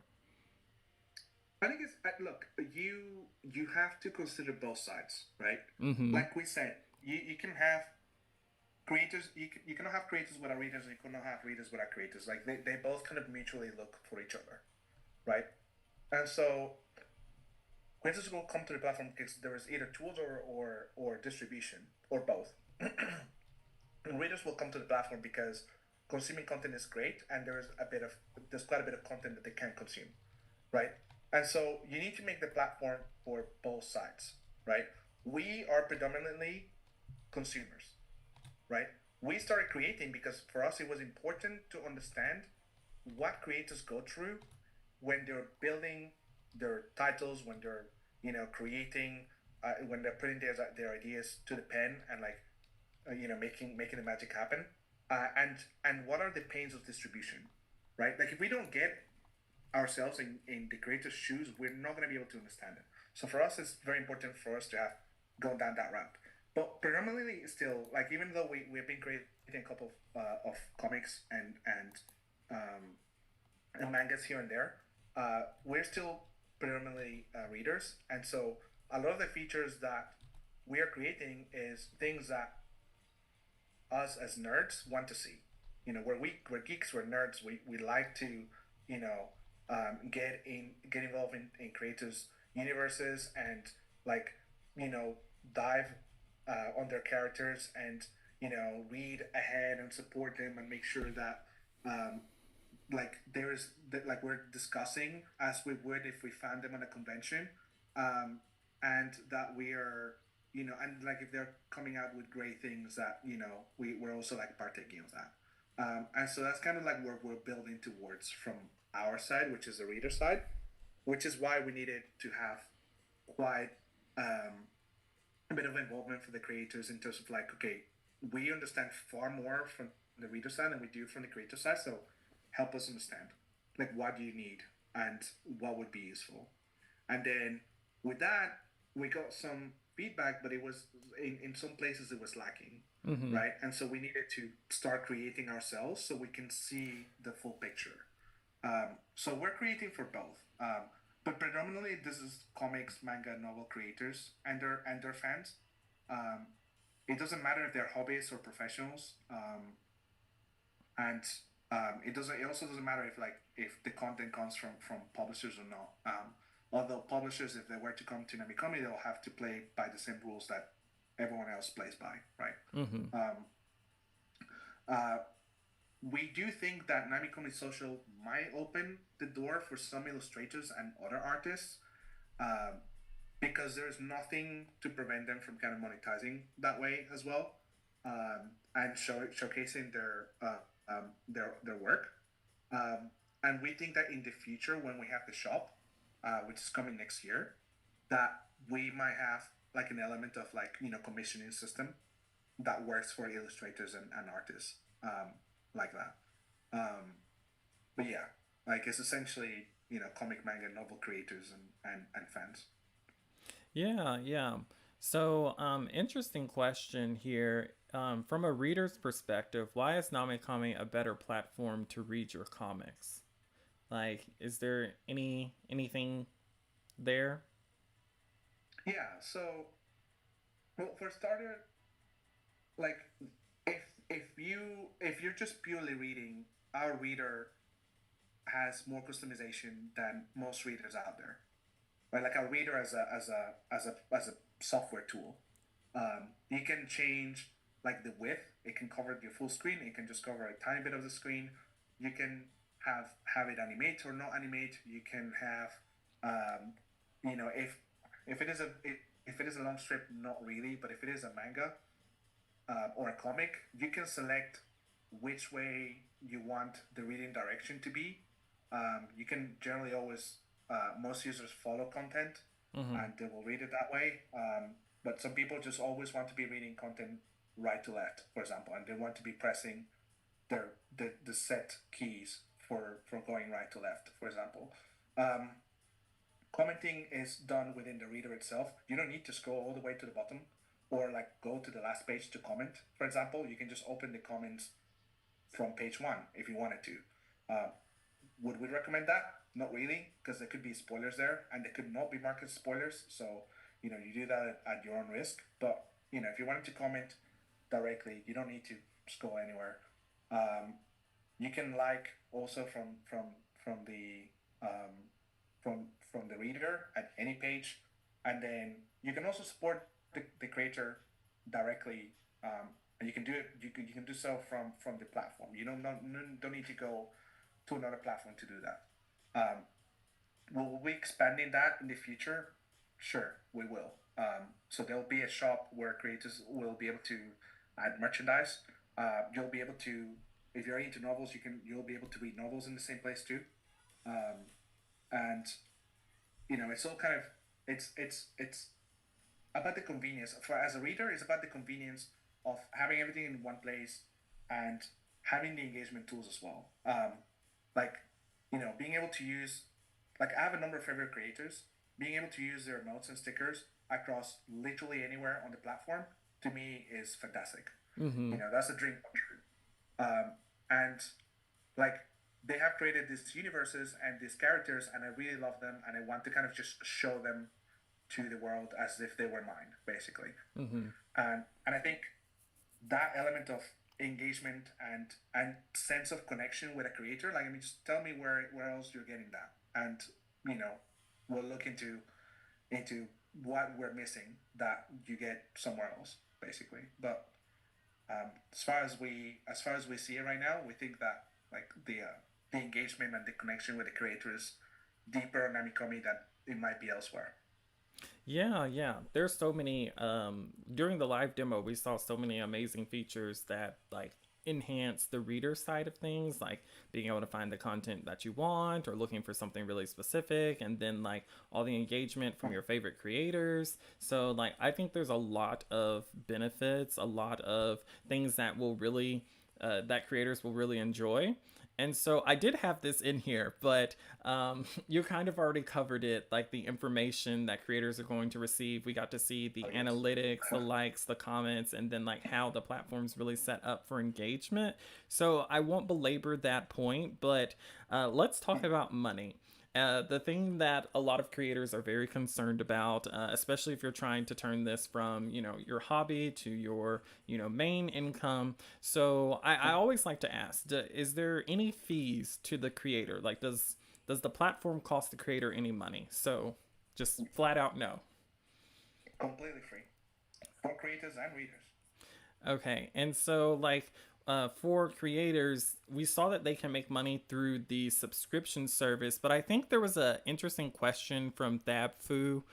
He said, "Is Namikami gonna have ad revenue? So will that be an option as well?" We want to make that happen. There's one problem with ads, which is nobody likes them. Um, Very big problem to have. Because how do you implement something that nobody likes, right? So I think we're big fans of Pirate Software. I don't know if you guys have like any knowledge of him. He's a developer, an indie developer, and he had like a very great point about this, which is, if you offer, like, it's how you implement the ad process within the platform. Like, if you're non-intrusive and occasionally you offer someone like something in exchange for like something back, then it's down to them as a decision to do so. Um, Generally, what this is going to involve is very likely, and this is going to have to be with creator feedback in mind, is you know, do creators want a situation where certain fans might not be able to afford like a subscription?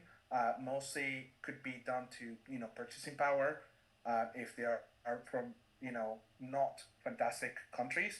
Um, but yeah, if I think one of those is essentially how that gets implemented and how you kind of approach it. And the amount of money and revenue that the creator would make as a result of that is just not going to be the same as a subscription, right? Like we know that ad revenue is just it's bad. It pays very low. CPMS are like not what they used to be initially, and so that's kind of where like we have issues with that. And the other thing is like how to make them not from the reader perspective not hating the platform, right? Because nobody likes the ads. They can be not great in terms of um,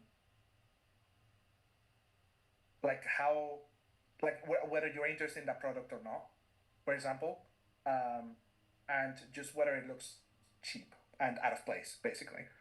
So Mm-hmm. we'll want to do that, and the creator awards right now is essentially set up to be um, superseded by ad revenue. Um, but we're still looking at how we implement that without it looking horrible and without making everyone hate their life by using them, right? But we do see the I guess it almost becomes like a need to implement this so that people who don't have the possibility of supporting, especially if there's a young audience that might not have like credit cards, for example, but can support by watching an ad, for instance. Mm-hmm. So we still think it's important, but we want to make sure that we get it right. Because the last thing that we want to do is just make it look very cheap and like just upset a lot of people. Okay, yeah, that makes a lot of sense. Um, and so, are there any other revenue streams on the platform besides the subscriptions? There's two ways you can monetize content right now. The first one is the monthly reads. So if you're a qualifying creator and you meet the thresholds for monthly reads, you're rewarded monetarily with the Namicomi Creator Awards. And then that allows creators to be rewarded not only for continuously publishing on Namicomi, but also bringing the audience over as well. Because in order for you to meet the thresholds, you kind of have to bring some audiences over. The other one is enabling subscriptions. So with subscriptions, you have like basically we call them instant access, and with that you can essentially have Namicomi's version of FastPass, basically, both for chapters and episodes, but also in terms of gated content, like on the social, which is essentially just a post. So Namicomi essentially with instant access bridges. the kind of like fast pass element of other platforms with something akin to like a Patreon or a Coffee, where like Mm-hmm. it's feed based posts that are gated to a specific uh, tiers, if that Mm-hmm. makes sense. Mm-hmm. Mm-hmm. Okay, awesome. So, I think like there's we saw that there's some other things in the works for creators to be able to see additional revenue, and then those two um points that you brought up. So, how often is the contest? Like, is that monthly or? Yeah. So the contest is monthly. Um, so the contest, the Namicomi Treasure Trove is a contest, and it doesn't offer money anymore. It used to. Then we realized that creators didn't really care about money too much. They were actually far more enticed about the translations. So Mm-hmm. we removed um, the uh, the contest rewards into some monetary rewards and made it translations only. And so it runs monthly. So within 30 days of entering the contest, you're in a qualifying period. If you win first, second, or third prize, you get translations for your title. So if you win the first prize, you get all languages. If you get the silver, you get two languages. If you get bronze, is one language. And you can pick, like, if obviously if it is all languages, then you're not picking anything. There's all of them. Um, but if it is silver or bronze, you get to pick which ones you want. Which we found like it's been like pretty enticing for some creators that want their works to be maybe seen in Asia, for example. Which is specifically the case with Series of Jaeger, which is it's a fan work on an anime and a manga that was ongoing. Yeah, no, Um, that's really cool. the creator awards, they're just monthly. So every first of the month, which is actually today, we're gonna run the creator awards for last month. So we look at the qualifying creators, we look at their titles, and then we assess what their monthly reads were, and then we will issue payment based on the readership that they had for the previous month. Oh, yeah. Okay, so that's really neat. You've got a lot going on. So how have the creators who are on the platform, how have they responded? I know you've touched on it and you've mentioned it, but like what has been the overall? Look, bar bar, I think one or two creators, it's been great. Um, the creators that we had issues with were essentially not following our advice when it came down to content, basically. Um, they thought that we were far too authoritative, and they had a couple of issues with that, and you know that's fine. Not it things are generally not always for everyone out there. But the creators that have worked with us so far, and everyone else has been super super positive, and we've never seen any negativity. To be honest with you, we get criticism, but that criticism doesn't necessarily tie with negativity. And Mm-hmm. um, so far the criticisms have been really positive. It's like, I love using it, however, and then that's where we start getting really productive sessions of feedback. Um, but yeah, it's been really really positive. Nothing but love and care for Namicomi, far more than we ever expected to get, given how small we are, given how when compared with bigger platforms that where they have like so much more readers, and like the experience is a little bit more polished, and but yeah, nothing but love and affection and like care, um, and feedback to see it become something better. And I think that's kind of like what we love working with the medium, and why we want to make sure that we continue to be now and in the future a bastion for creators, where it's not painted by you know any kind of monetary incentives, or publishers, right?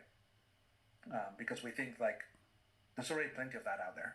Mm-hmm. There's already a lot of companies that have like a lot of capital, And there's a lot of companies out there that are like, backed by publishers or publishers themselves. And so we don't need to become another one of those. We want to be different. Right. And that differentiating factor is, I think, what has getting got us so far, and gives us and continues to give us this love that we feel every single week, that we engage with the creators and their fans.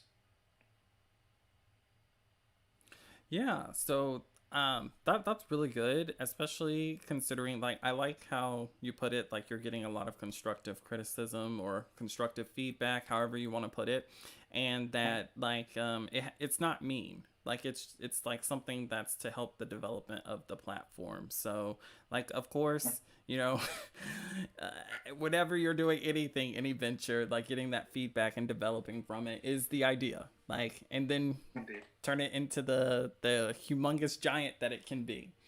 So I think one thing that's always really interesting is hearing about what y'all's viewpoint as a company is, like the future of Namikomi. So like overall, what would you say is like the dream for Namikomi? So internally, we call that Nerd's Paradise, right? Right. We want to dream, and we want to dream big.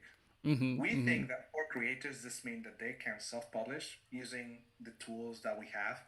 They are great tools, very intuitive and well designed. They love using them. They're easy to grasp, and it's just fantastic to use. Um, they would know their in-platform audience, and they would get insights of that audience in platform and off platform too, right? Um, and by off platform, we mean like if you made a post elsewhere, like you can kind of see how that kind of connects to your to your audience at that point, and you can kind of narrow down that date range, and you can now see data from Twitter audience, for example, right? I think that's fantastic. Readers have kind of graduated from just being readers, and they're this kind of mini fandom that each creator has, and they're in this kind of broader ecosystem of many different fandoms. They're like, if you've ever been to a Comic Con or a convention, that's exactly what it is. Mm-hmm. Like, and that's fantastic. You see anyone from like sci-fi to horror to fantasy, and they're all there having fun. That's what we want Namicomi to be for creators. Like they have each creator has this mini fandom, and they're all like in this broader ecosystem, and everyone's having a great time with the characters and the universes. They directly support the creators' monetary goals. Right? There's that again, talking about the virtuous economic cycle of you're investing time and effort in making these stories, putting them out there, and drawing is incredibly taxing and like takes a very long time. So I think there's also like an element of education that we need to do as a platform for the reader to understand that. Um, right? Which I don't think the big platforms are doing enough on that side. They just keep pushing like weekly stuff, with no regard to how long that could potentially take, or how big those teams need to be in order to make a weekly episode. So keeping that monetary goal, like if you need, I don't know, $2,000 off. Read a random number, guys. Don't quote me on this. Don't say I said that. You only need $2,000 to survive per month. But let's say if you needed $2,000 to just commit to it full time, Mm-hmm. then that's just the goal. And like they could, if they love your work and they want to support you, they can support you directly, and that allows you to do this full time. And if that's your dream, then fantastic. We made that happen for you. And then you can partner with multiple people to create a team that allows you to take that game to the next level. That is where like it then becomes like different for us, and for you guys and as creators, is that you're not that one man team anymore, one man army. Not to be sexist, also like one woman army as well. Like there's an army for everyone. Yeah. Um, but yeah, like you can then say, okay, I want to focus on, I can do writing and I can do the storyboards and everything, but I don't want to like deal with translations. So I'm gonna find someone who will deal the translations for me to expand my title into these core regions. You make manga that could be like and you are in the US, that could be France and Japan, for example, right? And you're gonna find people within the platform. You're gonna find people to help you do just that. Or equally, you can have also other um, team members that will help you do the distribution. So, you have someone who you like send the files on a Google Drive, and they will take those files and they will upload them to Namicomi, and they will upload it to other places as well. And have access to do just that. And you have another person. Maybe you're an illustrator, but you're not a writer. So you can collaborate with a writer, and then they can write, you can illustrate, and then you like it's published under both of your names, right? um, we want to enable that kind of team collaboration to happen, because we think it's important.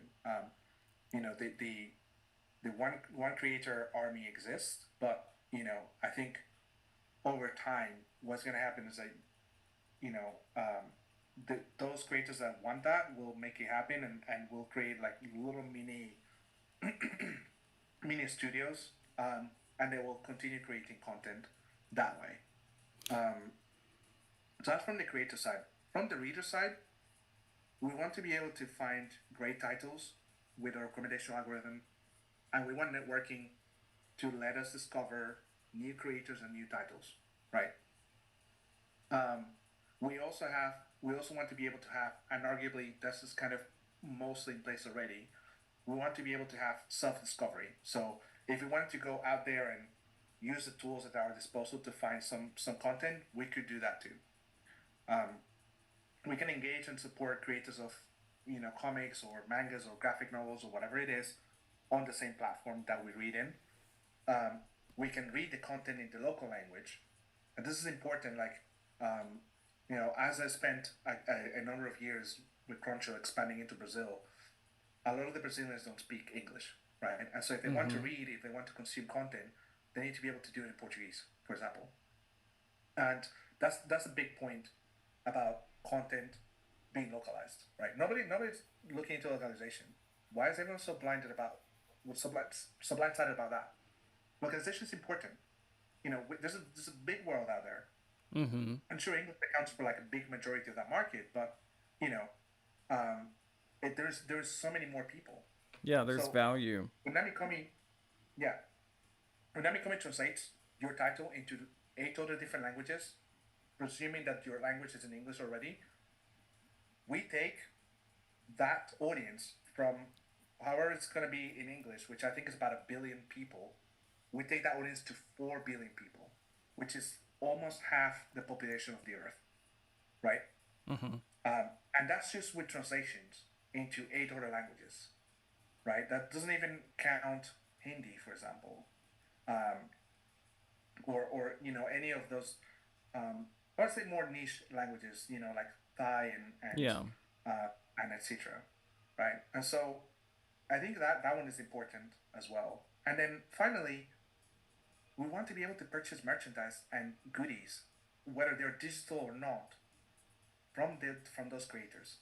We think it's like the bar for merchandise for creators right now is far too high, and it doesn't need to be that way because there's tools that are available to make that happen for creators.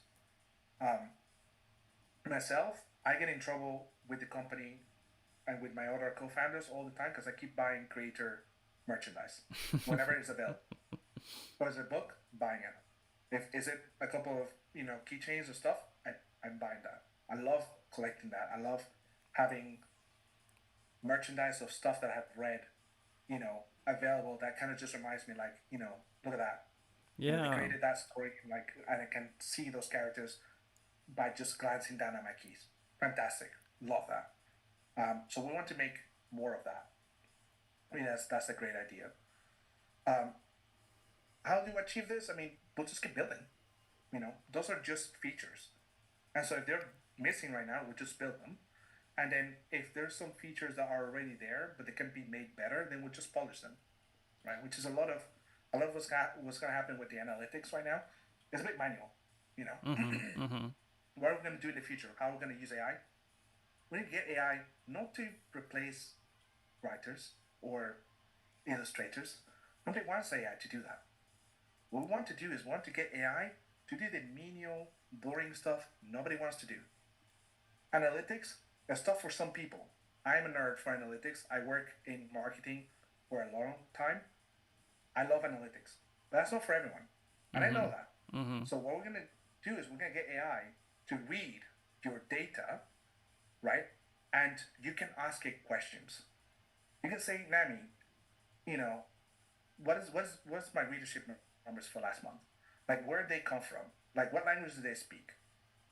And she'll just give you the data back, right? That's what AI can do.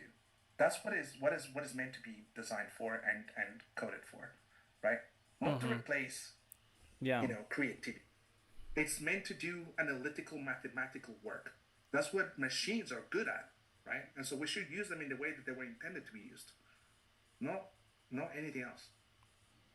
So that's how we're gonna use AI, like whenever it comes. We don't know when that's gonna be yet. Maybe soon. Maybe not so much. AI is kind of Yeah, it's all over the very place. yeah, it's ethereal right now. So it's almost not material. So But what yeah, what I'm taking away from this is I'm hearing Namikami world domination. Like that's the idea that I'm getting. No, no, I no. mean, I'm world kidding. domination tends to be very tyrannical and incendiary. Hopefully not tyrannical and not incendiary, but yes, we want creators just have a good time. We want to have a good time too. Right, That of right. course makes a lot of sense for Yeah. everyone.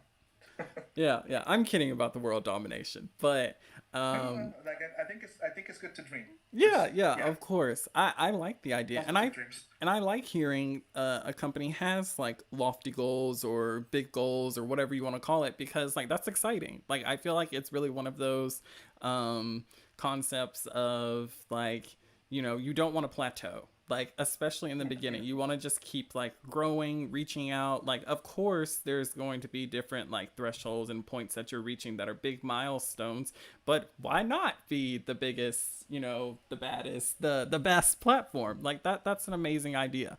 And I think that keeps Exactly. you like innovative. It keeps you fresh. Now we Mm-hmm. did get some questions in relation to the topic that we're talking about right now. And so Fish said, "What are several milestones you want Nami coming to reach in the next 5 years?" Yeah. So we want to have teams in place fairly soon, like at least the translation teams, right? We want to have novels in place by at least quarter one of next year, um, because for one, like people are using the platform in unintended ways. They're taking screenshots of their novels and they're just posting that there. Um, that's not the best way to you know make text available, especially for people that have disabilities and need tools to make text bigger or like text to speech, for example. So we want to make sure that we get those out, like translations and novels. So translations are going to expand your content to more people in the world, and let you partner with people, whether you can pay them or not. So you're going to be able to offer like your title offer translation, but you might say, oh, actually, I can't pay you anything, right? So they might want to do it for free. Plenty of people do, translation work by the love of the medium that they're in and the story, right? Um, you might want to pay them on a one-off basis, or you might want to give them a revenue share, for example, for the audience that would be consuming that content, right? Which then kind of de-risks it for you, and is also rewarding for them, right? So we want to do that. We want to offer the novels because it adds more content to the platform, and then it also adds more creators to the platform as well. And so, we know that some creators are already using the platform in that way anyway, so it's kind of a no-brainer for us. Um, then we want to get the shop out, and the shop is essentially allows for certain things, like it allows for commissions to happen, which we're being pressed on that quite a bit.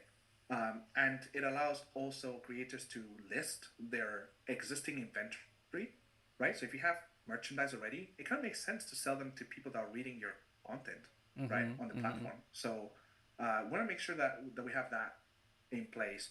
Um, then we want to look at making our payment system a little bit more robust and better. Right now, for example, you can't change Like if you subscribe to someone for $5 and they have a $10 tier, you can't really change from one to the other. Stripe doesn't let you do that, right? And so what you need to do is you need to cancel your 6 day subscription and you have to sign up again with the $10 one. We think that's a bit silly. So we want to have like a little bit more polishing on that side. Then we want to make sure that we have a good ground base for AI as well. We want to introduce AI to help creators in the things that they're not very good at or they just simply don't care. You know, some creators are just not analytical, and that's absolutely fine. You know, we each have like our strengths and weaknesses, and it's not all the time that you can partner with people that are analytical, for example, especially given the fact that analytical people when they're working with analytics, they tend to charge money, right? And so we think AI can fill that void, and so we're gonna look at how we can implement that within the next year, or maybe even the next 2 years. We obviously there's concerns. We want to make sure that that data is kept secure, and that the data is not being misused either by the company that's doing the processing. Whether that, I don't know which company we would use for that, or if we will create our own, and maybe we'll be forced to.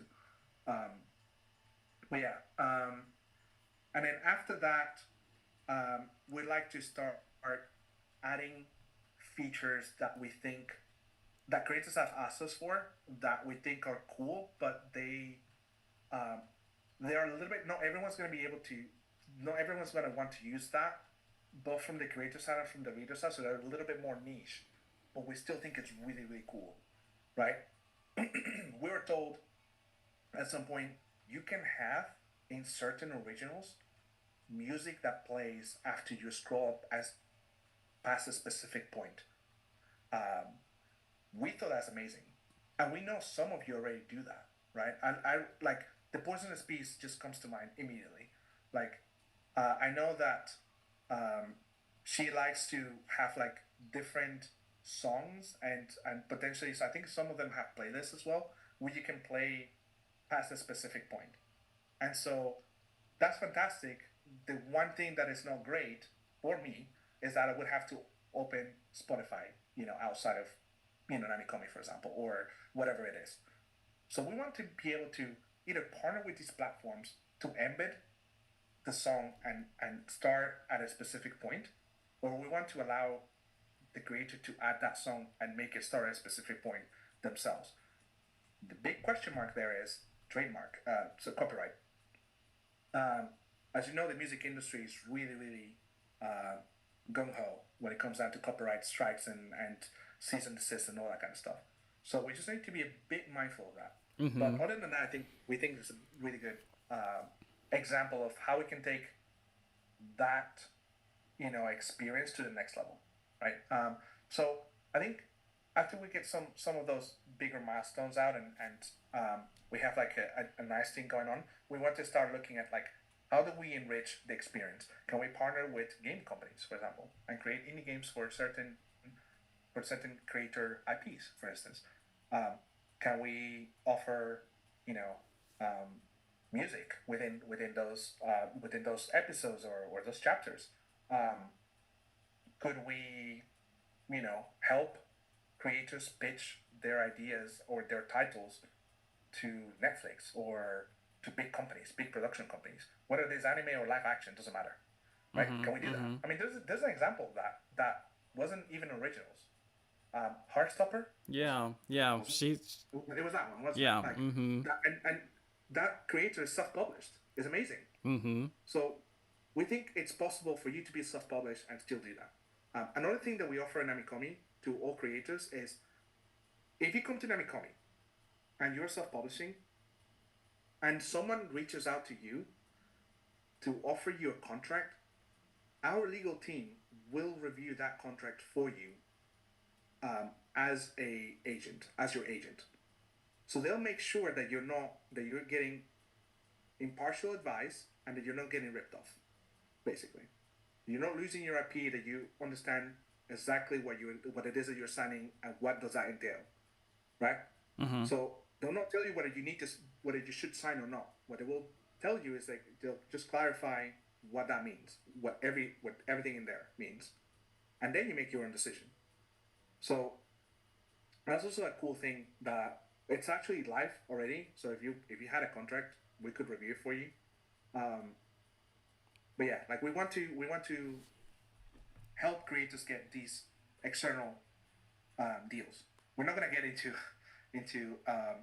anime or into like studio productions for live actions, right? We think there's like companies that already do that really really well. So we want to make sure that you can partner with those companies, and we help you pitch to them as well. But that's pretty much more down the line than it is closer to where we are at the moment. Um, Wow, yeah, the that was I was taking notes of everything, and that was a lot. I was like, man, this list is getting longer and longer. That's really really exciting. I really really like the agent and or legal team assist. I feel like that's probably one of the areas that like fall short for a lot of creators, and so that's an awesome perk to have. And I really like the idea of potential partnerships in the future. You mentioned game companies, and I know some of your background you said before is tied to like games, anime, and comics already. So you already have um, like everything is kind of already situated to make those things happen, or the potential of those things to happen. So yeah, as much as Crunchyroll has been going down the drain recently, a lot of our time when we were working with them was really really positive. Like a lot of that was just cross collaboration between manga, anime, and games. And just there's a lot of mobile games that are gacha based that are based on IPs that exist. mm-hmm. Um, and so we think there's a like we have seen that side of that. We think that collaboration just makes a lot of sense, and we want to make sure that that happens for creators on Namicomi as well. So we're really excited to when we are able to get to that point and start to kind of have those conversations and help creators pitch their idea for for a cool mobile game, because who wouldn't want to like play a game of their own universe and their own characters on their phone. I think that would be, well, I say phone, but it could be a console, it could be PC, Yeah, you never it know. could be Switch, anything. Yeah, that's so awesome. Well, thank you so much, Tony, for spending some time with us, showing us in detail how your platform works and answering a lot of questions. If you had anything else you wanted to say, obviously the floor is yours, but I was going to open up questions to chat. We got a lot of questions during the Go stream, ahead. so I'll tie those in. But if you did have something you want to say, you could go ahead while I find the Yeah, the only question. thing I have to say is come check us out. Let us know how we're doing. We would like to see more feedback. Like to see more people using the platform as well. That's kind of it. That's the kind of closing remarks. I'm Yes. happy to answer your questions. I've been looking forward to this. So, Thabu said, what is the feature that you are the most excited to release by 2025? Ooh.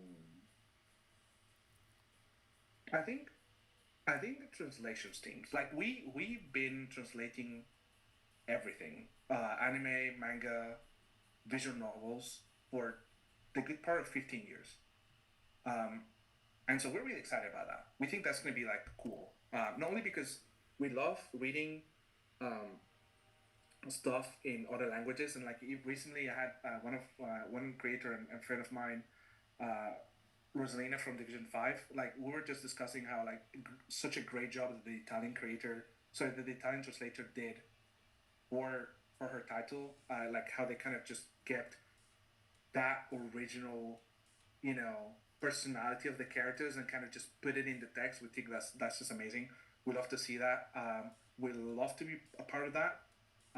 So I think that's I'm super excited about that for 2025. For 2024, definitely the stickers and the emotes. Love that. Oh, yeah, I that's love super the fun. that I can just take them and just put them literally everywhere.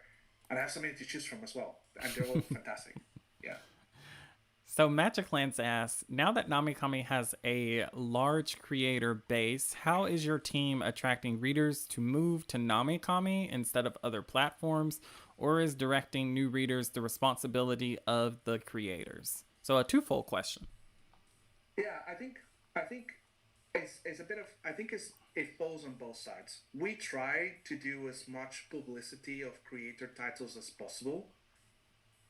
Unfortunately, the because of the way that we're set up, we're self-published titles, right? And so one, we don't necessarily have like full authority. Like it's on our terms, but we don't like to do it because I think sometimes like companies kind of cross the line, um, and then it would be a bit too taxing to like do say like a video and then reach out to the creator and say like, hey, we made this video for you, you like it?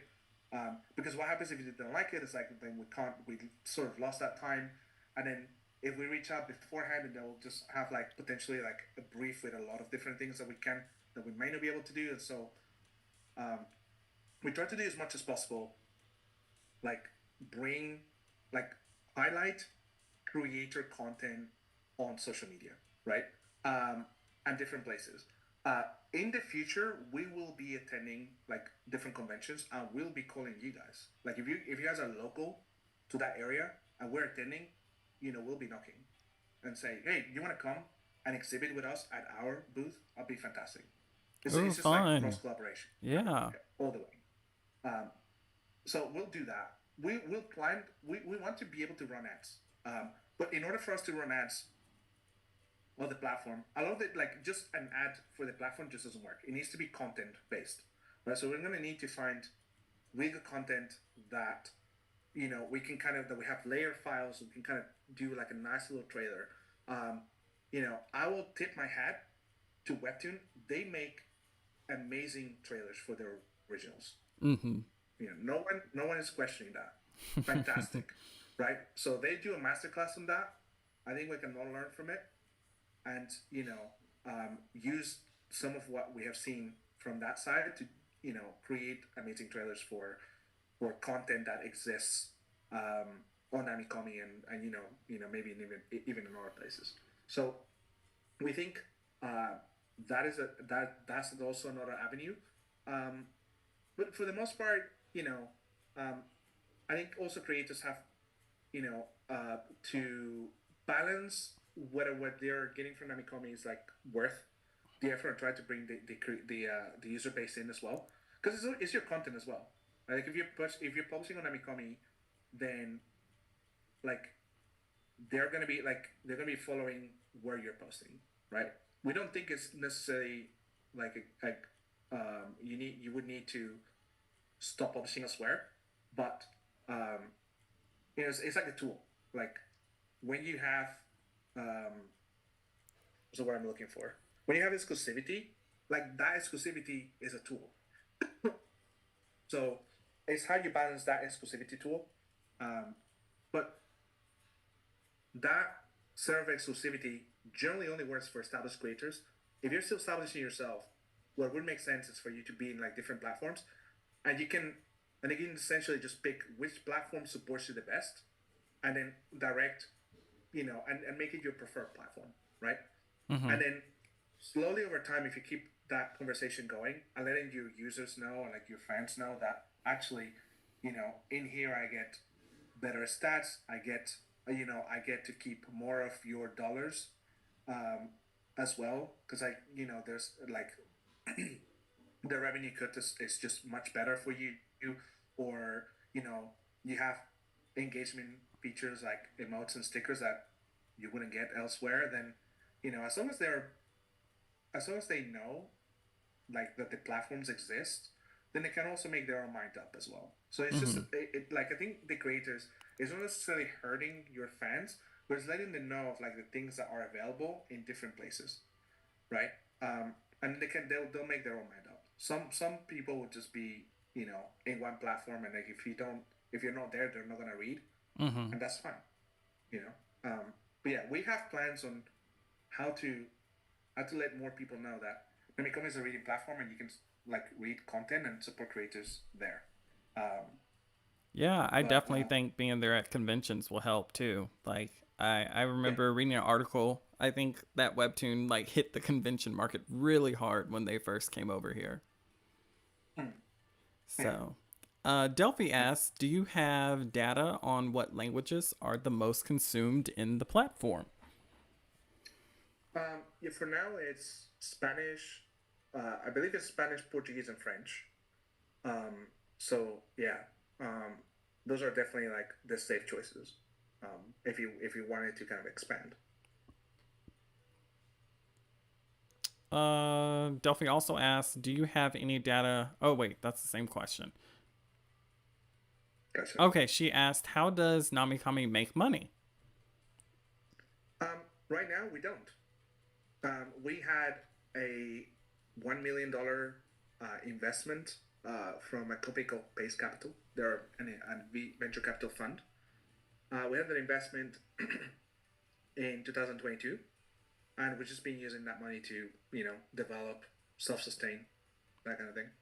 Um, in the future, and this is the reason why, because a lot of creators have come to us and said, why didn't you just implement Patreon or Coffee and then use their data to, like, for the unlocking and things? Well, so when you make a Patreon payment or a Coffee payment, the company who's processing the payment is Coffee or Patreon, right? So, and then the cost for the creator would just be whatever the cost by the platform is. So Coffee, I think, is 0% at the moment, and Patreon, unless you're a founding creator, is 8%, right? So if we were to do that, at some point when we turn the platform fee on, you're gonna get double billed, right? Because let's just say you were using Patreon for that, you're getting a 10% Namicomi fee, and then you're getting an 8% Patreon fee. And you might not care about that, but we think that if we're gonna help you or keep the most bang for your buck and have like as many of your subscribers dollars as possible, then it makes sense for us to make our own payment system, right? Right now, the platform fee is 0%. We'll keep it 0% for as long as we can, right? But when it does come in, funding creators are going to be 5%, and then all the other creators are going to be 10%. When is that going to come in? We don't know. Probably not within the next 2 years, hopefully. But that's how we would make money. So like our success is tied to your success, but equally, we'll basically be making enough that we can kind of sustain ourselves. Like there's no essential, you know, greed running within the company to like just be like exploiting creators. Because then if that was the idea, then there's a lot of other companies already doing that. Mm-hmm. Okay. Delphi said thank you for your transparency. So, really appreciate you being very open about the model that you're currently running. And just Yeah. a nice comment from Fish Fish. They said Webtoon knows their primary audience is Gen Z / millennials, so they implement their marketing strategies really well that are entertaining for that audience. I'd love to see Namikami experiment with different marketing strategies, and content diversity is definitely important to utilize Reels on IG and TikTok primarily. So, do you have any thoughts on using Can you TikTok? repeat the last bit? Um, it's definitely in like the whole comment, or okay, Just the last bit. Like it's definitely important to utilize Reels on IG and TikTok yeah, primarily. Do you have any yeah. thoughts on growing your socials? Um, yeah. So a big problem right now with comics is just video creation. It's really hard. Mm-hmm. Um, One thing that we think is important, and we're going to start trialing that soon, is just um, playing with a little bit with animation, but nothing like anything, super detailed. And then the other bit is just making reels of you talking about like your different characters and the different creators, um, different creations, sorry, and then like your universes and like what you're up to and like what you're doing. Um, how we're gonna do that? We're gonna start, and Pantheon might hate me for this, but we're gonna start doing some creator interviews, like very low key, very chill, and we're just gonna like have a nice chat, right? I'm gonna put them out there. We're gonna clip them out. I'm gonna put them out there and see how they do. I think there's just like a big challenge is just video creation for social and for those channels. There's no real good answer as to like how to create content for reels and things like that. Mostly we're all human. We want human connection and we want to feel like we're part of something. And so like videos of people talking about like their passion are likely to resonate. Um, and they don't really cost a lot to do, right? Outside of that, you're either paying like a company to do trailers or just video overall, or you're using AI to generate your videos. Not great, because in order for you to use AI, you need to be able to feed it your art and stuff like that, and so that's very likely something that you don't want to do. Um, and so we're still experimenting with that. We know that video is big. It's been big since I was working at Crunchyroll, right? But Crunchyroll had like a really good advantage, which is like a lot of their content is video. In fact, that was their content was video, and so they could just trim and then just post on social. Like comic creation and comics in general, they're flat mediums, right? There might be tools that come in the future that help with that. But for now, there isn't really anything concrete that I can give you guys. Like, and there certainly isn't, um, a quick way out of that. Yeah, Yeah, I it's kind mean, of difficulty. I'm excited to listen to some of your interviews. I think that'd be really cool. I think there's enough space for both of us. Hopefully, or maybe we just partner and do it together. Oh man, yeah, that would be fun. I'd love to get to hear other people's experiences, and especially with your platform in particular, that would be really cool. Like, I'm sure you have some creators already in mind, so just let me know. I'm always open. We Um, haven't we haven't started, so we'll keep you posted. yeah. So, will that be on like your news section, or are y'all gonna do a YouTube? Do you have like We'll ideas? probably just post it on our YouTube and then across our socials, and then Mm-mm-mm. we'll probably also do a news segment just for that as Ooh. well, because it Oh. kind of makes sense. Yeah. Yeah, y'all have got a lot of things in the works. Like we can definitely see like there's a lot of like moving parts behind the scenes. So very, very excited. Uh I think there was one more comment.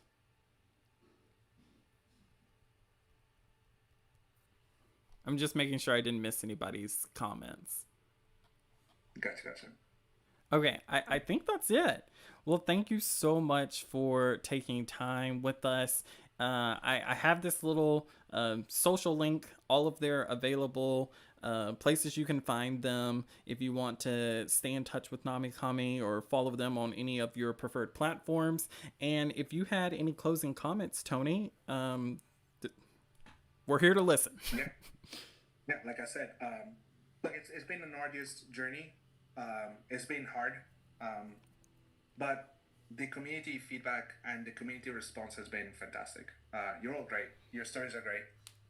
We want to give them a nice home, and we're kind of here for you, whatever you need. So just reach out. We're we're also probably one of the only platforms out there where you can get direct access to the founders by just going to Discord and saying hi. So yeah, go and say hi. Cool, we're there. Tell us, we're doing great. Fantastic. You can tell us we suck. Cool. Also fine. Like whatever criticisms you have, they're valid. They're important. We're gonna listen to them. Um, and yeah, um, hopefully what we're doing is like it's cool. You want to be a part of that. And if that's the case, then we hope to see you there. Come check us out and let us know how we're doing. Awesome. Well, thank you so much for taking the time. If you guys have not checked out NamiComi yet or made you a profile, go ahead and do that right now. I'm encouraging everyone to make a profile and then let us know your thoughts. Like, if you're enjoying the reading experience, if you're enjoying the creator experience, that would be really cool to know. And I'm sure Toni and his team would appreciate all of the feedback and all of the encouragement and anything that you can offer to the growing platform. And so, my question to the community, if you could, once the video is over, leave a comment. What are your thoughts on NamiComi? It could be based off of this interview, or it could be your own personal experience that you've already had with the platform. So with that, I will say thank you. I will catch you all in the next video, and I look forward to future collabs, possibly with you, Toni, and your team. So thank you all for being here. Y'all have a good night.